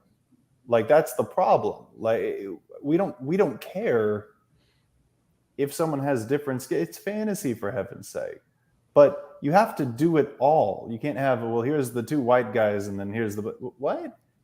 Just have all of these Sylvan elves have darker skin, and then no one cares. It just, again, the way you do it when it's this tiny community and everyone's racially diverse, we all know that that's not what you see. It's not a big town. It's not like here's the bustling city where all nations come to trade, and then you can do that, right? But you're not talking about this. You're talking about the tiny little farming community or a tiny little outpost. It's just weird to me, and it automatically takes you out. I really felt like the love story was really forced, and again, it was a perfect example of telling, not showing. Like, I've told you in every way except words. You should have showed us that. You should have filmed that first. You should have like a smile maybe, because I'll tell you, the two other characters who I don't think made any other expression besides a serious smolder look besides Galadriel were Arendir and Bronwyn. they didn't smile. They didn't smile at each other. They didn't, like meet in the back of a barn and make out. I mean, give us something to show where, because what it was now for me, it was, you like each other. I wouldn't have known that. You didn't actually act that at all. That is a complete surprise to me. I thought the broken hilt storyline with the angsty teen kid who only scowled and was kind of a jerk and who I don't want to see succeed because I don't like him. We did that one already with Aragorn. I don't need to see an evil version of the sword with a broken hilt story in a Tolkien-esque Lord of the Rings tale. You know what I mean? That's been done, and they're not going to beat what was already done. I was kind of looking forward, as far as set design, to Bronwyn's little apothecary cottage. What I got instead was one little shelf of stuff, and everything else was completely empty, like to the point where she had an empty wardrobe that she could open up and fit in entirely. Where's all your doodads? Where's all your like jars of stuff and your hanging dried flowers and like all your fun, like Radagast the Brown, who I thought was an okay character in The Hobbit, but they did up his cat. You know what I'm talking about? Right. His little woodland cabin, where it was cool to look at. It's like, what's that? What's that? There's all sorts of bits. There's animals all over. This guy's fun. She was like, "Did you just move in?" Because I'm not seeing anything here. I also really have a lot of questions. What was that little random tiny door that the kid was hiding in? What was that? What was that supposed to be? It was a cupboard. At the bottom of like a random wall? What do you keep it in the cupboard? Why isn't the cupboard, if you have the cupboard, why is it full of stuff? Got a lot of questions about that. What is that little cupboard? What's the purpose of the cupboard? What's the purpose of the cupboard? What do you keep in that cupboard? She sleeps in the cupboard. Nothing is clearly the answer. They're just weird decisions, weird actions. He jumps in and he starts crawling through the cave because that's why I have to go. Okay, but as soon as you saw a shadow, homie, you're out of there. What were you going to do? What did you think you would find? You wouldn't find anything? You know what I'm saying? Mm-hmm. Like he goes and he's exploring and he doesn't see a shadow and get a weapon ready. He sees a shadow and he's like, I'm out of here. This is too hot for me. Deuces. I'm sorry. What did you think was going to happen? Something is clearly digging. You just found a claw. Why are you following this person if immediately when you see a sign that there is in fact something that has been digging this tunnel and somehow has absconded with an entire population of a village, that the first thing you're going to do is like scramble away? I don't get it. I thought it was weird when the kid he opens up the cupboard and he tells his mom, go get help, and then he closes the cupboard again. That was extremely weird to me. Why wouldn't you open up the cupboard and say, Mom, let's roll? Deuces. Mom, why are you in the cupboard? Like, why are you in the cupboard? Was that weird? I was like, no, go. You should leave. You don't have to get back in the cupboard. Your mom's here and there's no goblin right now. You should go with your mom. What's your mom going to say? You're the one who saw what did it. I don't know. And then and at the end of it, I just feel like nothing happened. Like it's the smidgenest of a setup for a story that I don't care about anymore because 2 episodes in and I've seen one goblin, and I will say that goblin was like overpowered. Like he's tossing tables against the wall with one hand and he's getting like stabbed through and still going. He seemed like a super goblin, right? That's an OP goblin. Hyper That's goblin. not So I want to get to Smudboy's take on this storyline. You know, Smud, one of the issues I had with this is they did a really poor job of setting up just what exactly the history of this area was, why the Sylvan elves were there, what these humans did to warrant such distrust. I feel like they could have really set that up a lot better, so like we had a clearer idea of what was going on in this area of the map. What was your take on the Don Liminor storyline? Well, similar to what Mark was saying, like I don't personally care about races. Like I don't care about the trailer analysis of this black elf dude. It doesn't really bother me, but they missed the opportunity to even address that, because the whole thing before sunrises and sunsets were elves were big into the trees of Eleanor. What are they called? Valinor. Valinor, yeah. So it makes sense that there's this different kind of sunlight, and over the hundreds of years, elves might have adapted, and their skin might have gotten dark, and that would have been brilliant. Like, wow, there's two kinds of elves. They both love sunlight. This sunlight's different. The elves of old, like Galadriel, are white skinned. Yeah, And Smud that- Boy, Warcraft actually fixes this. They call them night elves. I'm not sure you could do that, but they did the same thing. They had night elves and regular elves. Oh yeah, no D&D. And who cares? We would all dig it. Yeah. Yeah, absolutely. So they lost that opportunity. And if you're going to have an elf like that, make him be olive skin, make him be brown. Not like he's a really dark skinned actor or whatever makeup they put on him. So it's like, that's okay, little hard to take, but again, don't really care. Lost opportunity, fine. But in regards to him, he made more sense than Galadriel's story did. So I liked him more. Everything there, he's a sentinel. Galadriel's a scout. They're both fairly stoic. They're both warriors and soldiers. And this is what you do in pretty much stories in general. You have your protagonist, your antagonist. You take a characteristic of them and you personify them in a secondary or tertiary character, and they have subplots and what have you. So that is a good setup for, in theory at least, for what they want to do with subplots and other storylines. So that's all good. I'm okay with him. Some of the setup, like I think Mark was talking about the antlers on the two hunters. I'm like, where's the meat? Why are they? Is that what they use to walk and to and from hunting? Is that a weapon? Is it defensive? Like, what do you need antlers for? I don't get it. Like, there's lots of stuff. Even with that chick in the bar, it's like, okay, she's at the tavern. Oh, she's apothecary. Wait a second. Why was she at the tavern? Was she waiting for him? Did she know he was going to come in? They're at the well or whatever, and she's doing the things there. It's like, oh, they have a relationship going. I don't know what kind. He's so stoic. What's the deal? She's giving him flowers or seeds of flowers. Like, that's kind of cool. Something's happening. I could read between the lines. I don't need to know. He gets emotional here and there, so it's fine that he's the way he is. He's going to say goodbye. Like, he's about to say goodbye to her, and then, oh, there's a cow who has black milk. Oh my God, I got to change everything and hunt and figure this out. It's like, maybe it's just a sick cow.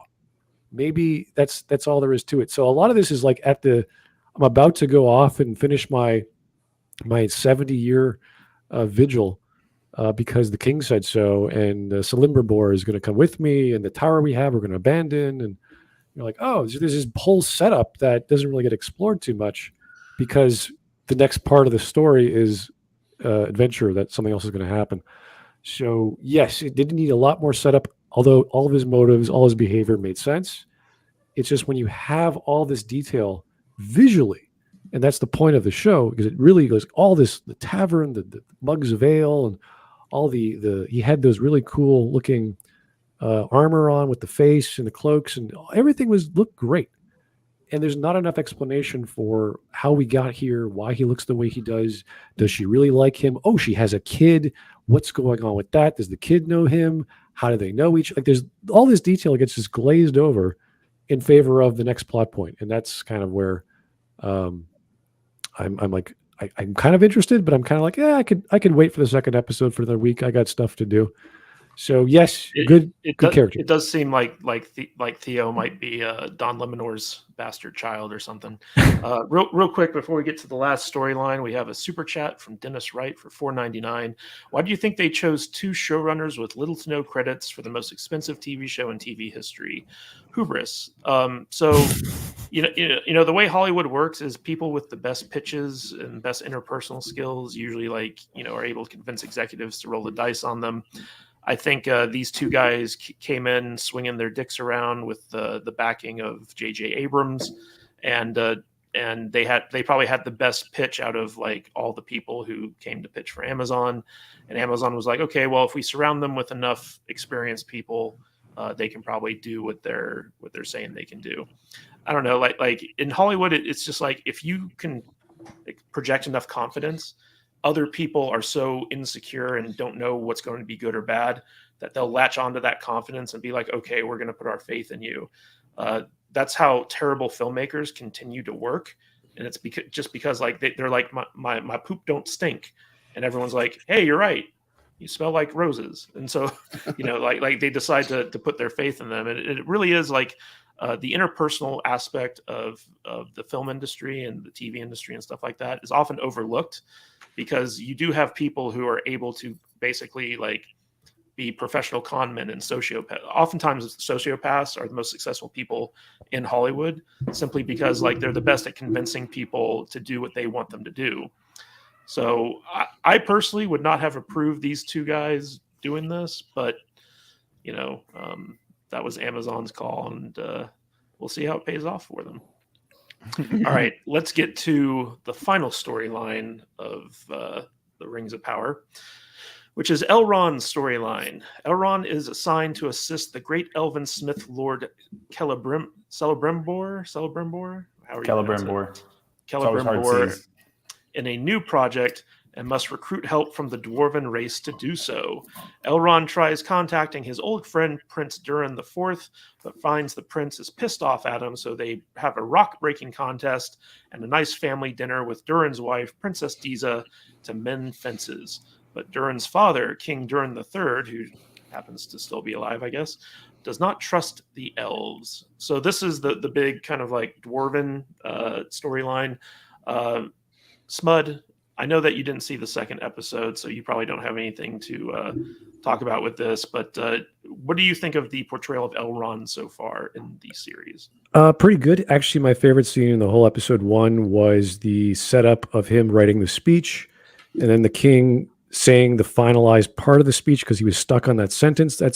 That's what you do. You have Chekhov's guns, you have setups and payoffs, and that was, you see him mouthing the words, you see it's going to, oh, he was the speechwriter, and then boom, the king says it. Thank you, writers. You're doing the job. So little things like that, it makes you get, your brain starts, the cog starts spinning, even if it's just a setup from him writing down words and then the dialogue pops up. So everything about Elrond seemed pretty good. I even didn't mind the whole, I have seen a lot. Oh, you've not seen what I've seen. And then she explains herself. So he was pretty good. I didn't quite understand the culture of Elrond and the relationship with Galadriel, because he'll never see his friend again. It's like this big deal because it's been so long, and then she gets her prize to go away, and it's like, oh, it's such a weird friendship that I don't get what elves and their society is like yet, but Elrond's the guy that I could sort of make sense of the most. So I wish I had more of that, and hopefully we'll get more with him and Galadriel, because we know what happens in the Lord of the Rings.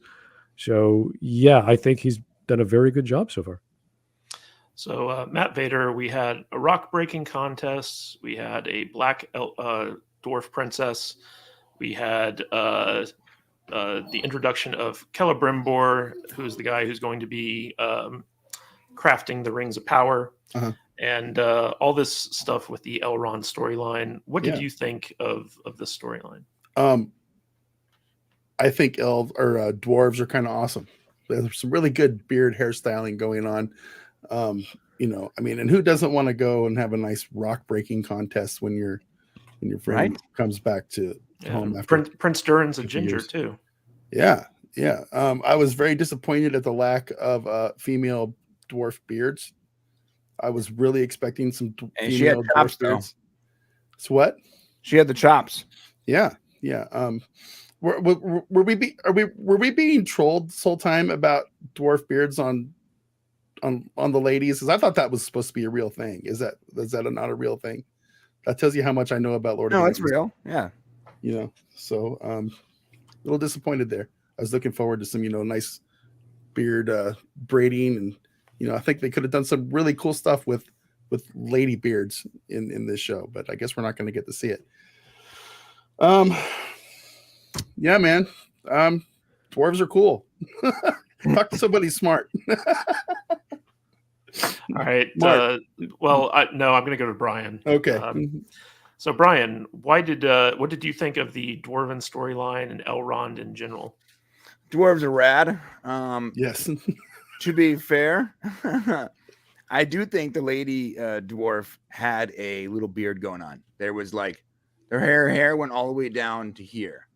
So I guess if you don't want to be token precise and give her a full beard, at the very least, the chops, like the real long sideburns, I guess I can get behind that.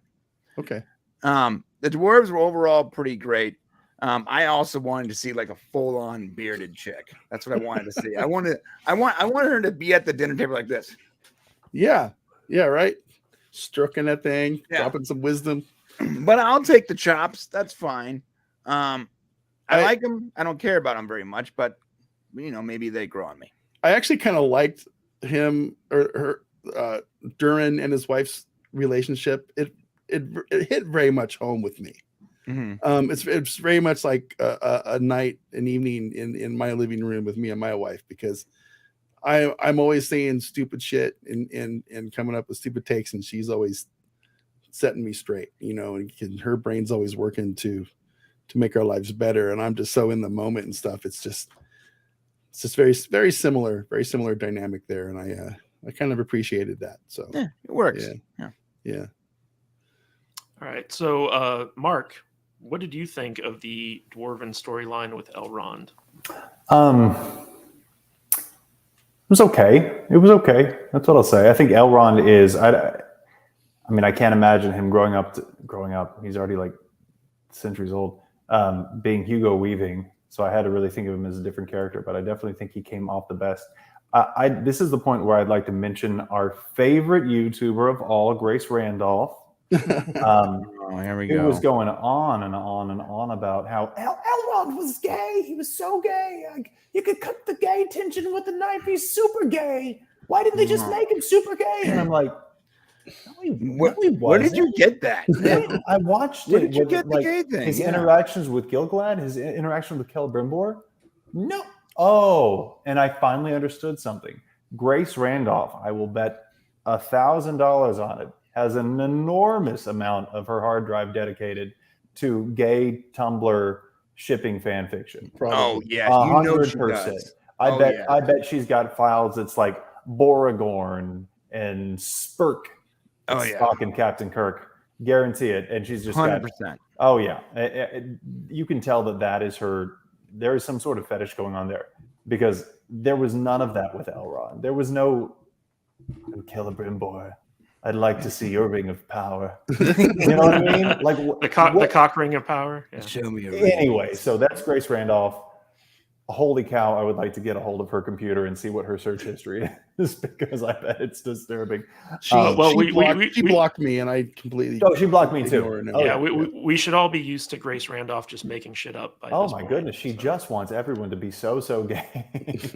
Yeah. Anyway, everyone knows that, right? She just makes everything up now, right? She's it was extremely bizarre. Well, she frames rumors as actual news stories and exclusives and stuff like that. Basically, everything that she reports, you have to take with a grain of salt. Yeah. I just wanted to take a moment to dunk on Grace Randolph and her weird fetishes. So I've done that now. I thought Elrond, I mean, some of the dialogue was very, very cringy. In particular, he's looking at the tree and he's like, how could it fail to grow where there's love in this place? I'm like, homie, that's not how trees work. And you should know that. You're an elf. That's not, it's in a mountain. It shouldn't be growing. It doesn't matter how much love is in this place. But I thought he came off okay. I feel like Durin is really right to be suspicious of Elrond, since Elrond definitely did ignore him for 20 years and definitely is just coming because he needs a labor force for his new elf mentor. And I was kind of like, I like you, Elrond, but he's right to mistrust you because you're super shady and you're just going to ask him for dwarf labor to build something for the elves. So I kind of get why he thinks you're a slimy politician, because you are, but you do a good job at it. I mean, that's the one that I feel like is that if I'm invested in anything, I do want to see how the rings of power get made. And again, it was hard for me to get past, especially with the Elrond Celebrimbor scenes. Steve Harrington from Stranger Things, and just you shaved off the sideburns entirely. It's a weird hairstyle for me. It's a weird, like, I feel like it in elf fashion history. That's probably an era that nobody talks about very much. So remember when we all looked like Steve Harrington from Stranger Things? What was that about? What was that about? I like our long. The 1300s. Oh man, it was fine. I think he's been a pleasant surprise as far as I thought he was going to be bad, but he's okay as long as you think of him as a different character than Hugo Weaving. So one of the interesting things about the actor who plays Elrond is he played the young Ned Stark in Game of Thrones in the flashbacks. So every time he's on screen, I just see Ned Stark in that role. But I liked how this Elrond, when he's trying to figure out why Prince Durin's so pissed off at him, Durin's like, we haven't seen each other in 20 years. And Elrond's like, oh, 20 years, man, that flew by. It's kind of interesting to see how the elves look at like time, because Galadriel was gallivanting around Middle Earth for 200 years, but to the elves, like 200 years is like nothing, right? And with Prince Durin, he's like, you missed my wedding, you missed the birth of my children. It's been 20 years. That's a really long time. And to Elrond, that's like 20 years is like a couple days ago to him, So like I found that kind of interesting, and I like the reveal of King Durin III. Because like he seems more like a almost like a Tywin Lannister type, where like he's very distrustful, and he's kind of stamping down his son's enthusiasm for reconnecting with the elves. But we all know that Celebrimbor is basically not on the good path, right? Like he's the guy who kind of like sets into motion a lot of bad stuff through the prompting of Sauron going forward. So it's kind of interesting to see all these like pieces being set up. I just wish they had done it a little bit more in an entertaining fashion, because like I felt like the worst part about these two episodes, all other stuff aside, was just that they were very slow and boring, and it felt like nothing happened. The second episode in particular. Yeah, I just got it in as like that was. And talking to you guys and seeing stuff on like social media and stuff like that, it's very clear that that the show isn't making clear like what's going on in a fashion that's easily processed. Like I felt like the first two episodes of House of the Dragon on HBO were equally slow, but I was hooked because it felt like stuff was happening. But and there was just as much setup and stuff like that in House of the Dragon as there were in these two episodes. But these two episodes just felt so laborious to watch. Like I fell asleep 3 times watching these two episodes. I had to go back and like pick up where I left off just to like finish the episode. And to me, like that's not the sign of a good show. That's not a way to start a show. Like I almost feel like there should have been more interesting things like right up front here to get the audience engaged. Like skip a lot of this setup, get right to like the meat of the story. Because I am interested in seeing more of Sauron. Like I almost wish this was Sauron's show, because like they're setting him up to be really cool. Right. So I want to get your final thoughts on this, and let people know where they can find out more about you. Matt Bader 74, final thoughts, and where can people find out more about you? You're muted, Matt. Matt, you're muted. Hello, Matt. There we go. Okay, good. Yeah. Are we there? All right. I must have hit that thing on accident. Welcome, Matt. Yeah, thank you. Look, man. First off, I just want to thank Smud and Mark for being here, because you guys actually know what you're talking about when it comes to the Lord of the Rings. And Matthew, I am just an ignorant plebe when it comes to this world, because my only exposure is what I've really been exposed to with the movies, the Peter Jackson stuff, and I read the books once.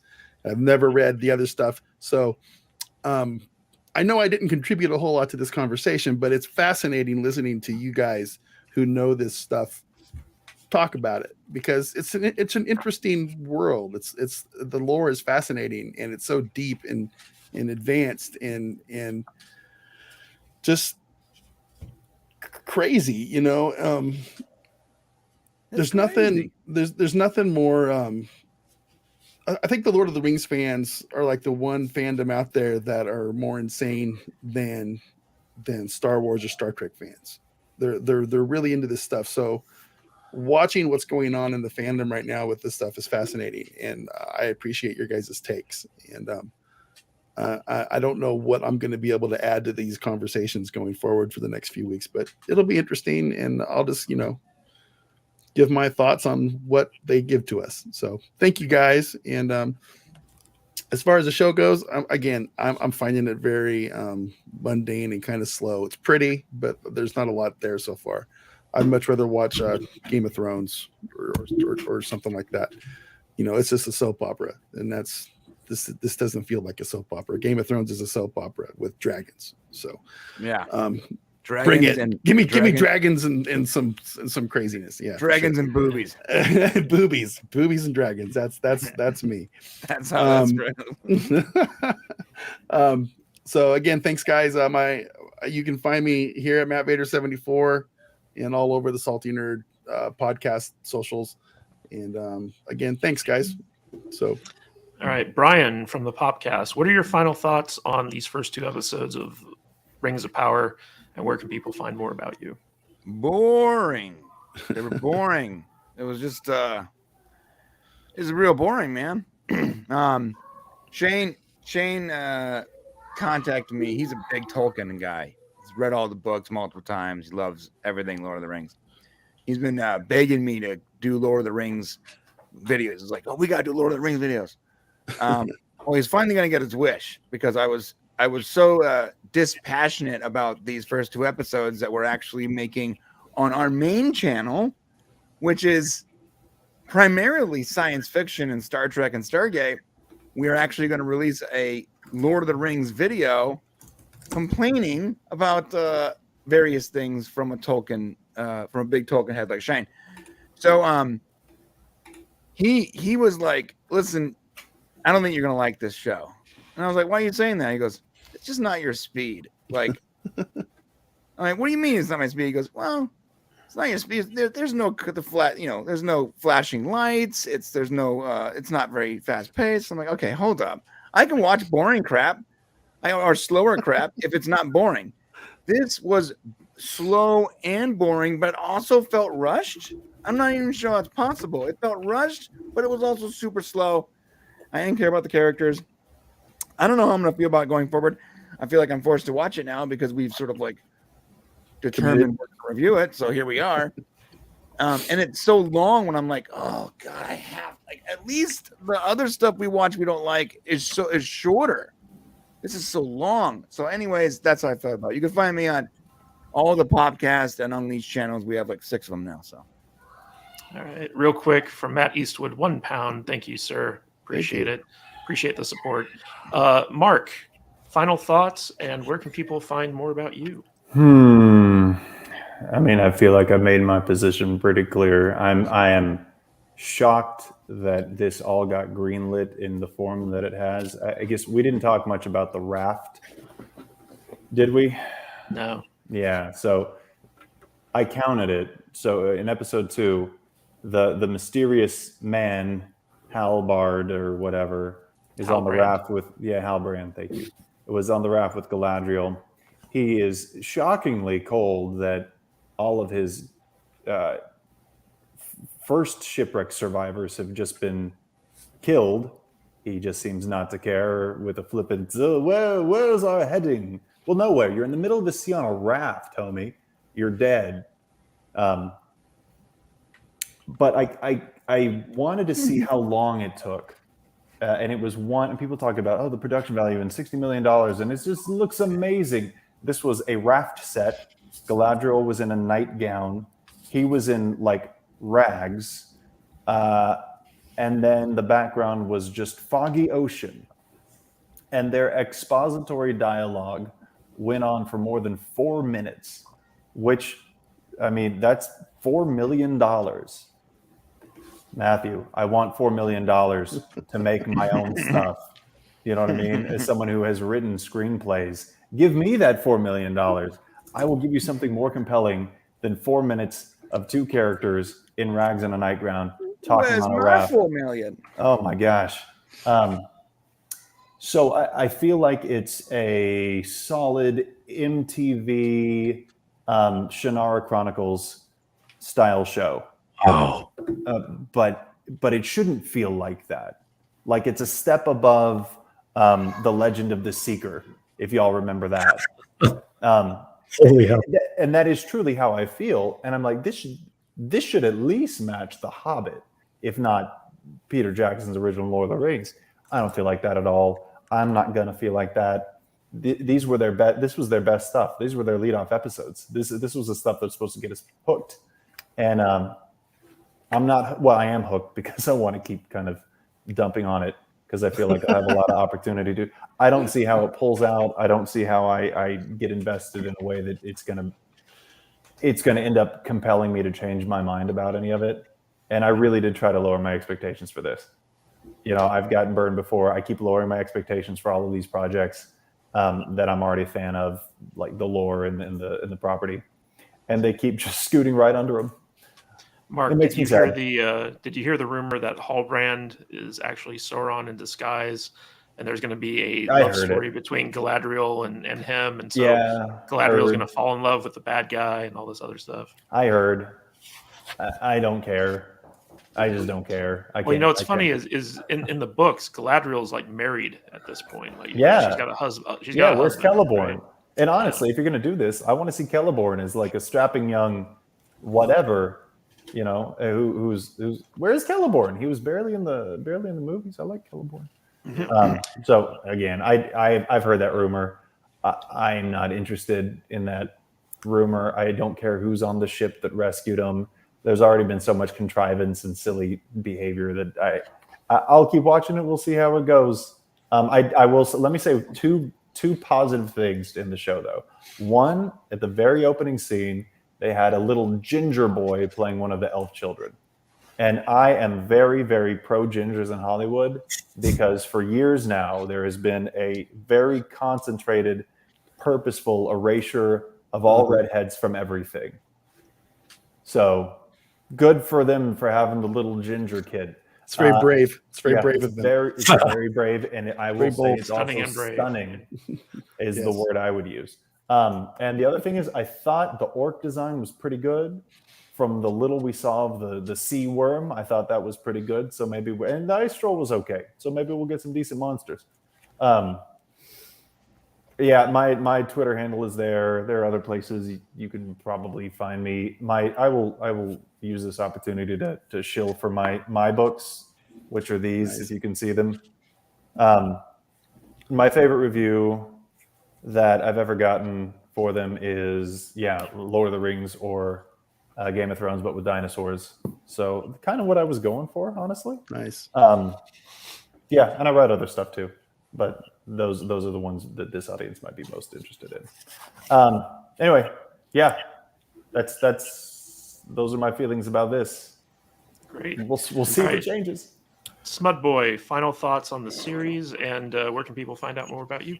I enjoyed the first episode. Again, I said it was good to very good, depending on how analytical and anal retentive you want to be. For fans of Tolkien, please lighten up. You know, this is not as bad as Wheel of Time. This is not as bad as Shannara. It's kind of like the Witcher scenario, where the Witcher series is like if you know the books and you see it on the screen, you're like, hey, you know what? That's just an adaptation. They can't do everything one-to-one. There are some things that they should have, but they focus too much on one character as another. That's a fine argument to have because you know the books, it's based off the books. But in this case, we just have a glossary at the end of one of the books. The writers should be free to do what they want within reason because everything is leading to 100 years later or however long. I don't even know the time frame. So give it some space. I always say this with the first two episodes of any show, of any series, rather, and it's fun. It's good to look at. It's got some amazing vistas. I kind of like the little people, the little dirty people that were like a mix of like children of the forest and the wildlings and their own little version of that. That's totally cool. That's fantasy. That's great. Sometimes you don't have to explain it all, but what's going to work is that when you have a setup and you change something, It's explained to the efficacy of the audience to understand it. That it's like, oh, they're doing this for a reason. This came up for a reason.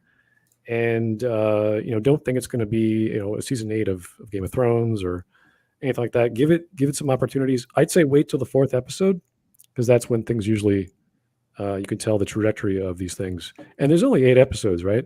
There's only one season. So I believe there might be 10 episodes. I'm not sure. Okay. No, that's Game of Thrones. Yeah, Okay. 8 episodes. Yeah. So it has to be a very tight script, and for the first episode, you have to set up a lot of stuff, and that's what they did in the last 10 minutes, which wasn't very good. So if that's the base, look out. But I don't know yet. We'll give it another week or two, and we'll see what happens. As for myself, I'm Smudboy on YouTube. I have a bunch of stuff on my channel. I do Smudcasts or podcasts every week. We talk about, Mark was just talking about that YouTuber who has a fetish for gay men. We talk about Fujiyoshis. We talk about anime. We talk about crazy YouTubers that have really bad takes on media, whether it's anime or video games or movies. We bash on them all. So if you got any suggestions, come to my channel and tell me. I'll take your suggestions and we'll do a whole podcast on it. So thank you so much. And we just want to remind the audience that the links to all of our expert panels, YouTube channels, and Amazon pages, or relevant links, are in the description if you want to check them out. I want to thank my expert panel for being here. But before we do, Matt Eastwood for another £2. Thank you, sir. Really appreciate the support. Thank you so much. So this week on the Salty Nerd podcast, we're wrapping up Tremors week. So we did the first 3 Tremors movies. And tomorrow on Sunday, we've got an interview with actress Sylvia Hooks, who was in Blade Runner 2047, and she's also in one of our favorite TV shows, Apple TV C, with Jason Momoa. And we've got an hour-long interview coming out with her on Sunday. And then Monday, we're doing our review of episode 3 of HBO's House of the Dragon. We do a live stream every Monday, kind of recapping what happens in that show. We're really enjoying it, so we're having a good time with that. Then this coming week is 80s Mysticism Week, where we review The Golden Child and Big Trouble in Little China. And those are both very fun to do. And of course, our C reviews are dropping every Thursday right before the new episodes come out. And we're doing Rings of Power every Saturday. And we're probably going to be doing Andor too once that starts up on Saturday stream. So it'll be a double dose of stuff that you hate to talk about. Yeah, I don't think I can do 2 hours of this show every week. Yeah. Well, we had 2 episodes to cover, so it was good. But Mark, Smud, Brian, thank you so much for joining us today. You guys were great. Thanks to everyone who gave us super chats. We really appreciate it. We appreciate your support. And just want to say thank you again for all the kind birthday wishes. You guys are absolutely fantastic. And until next time, stay salty, my friends.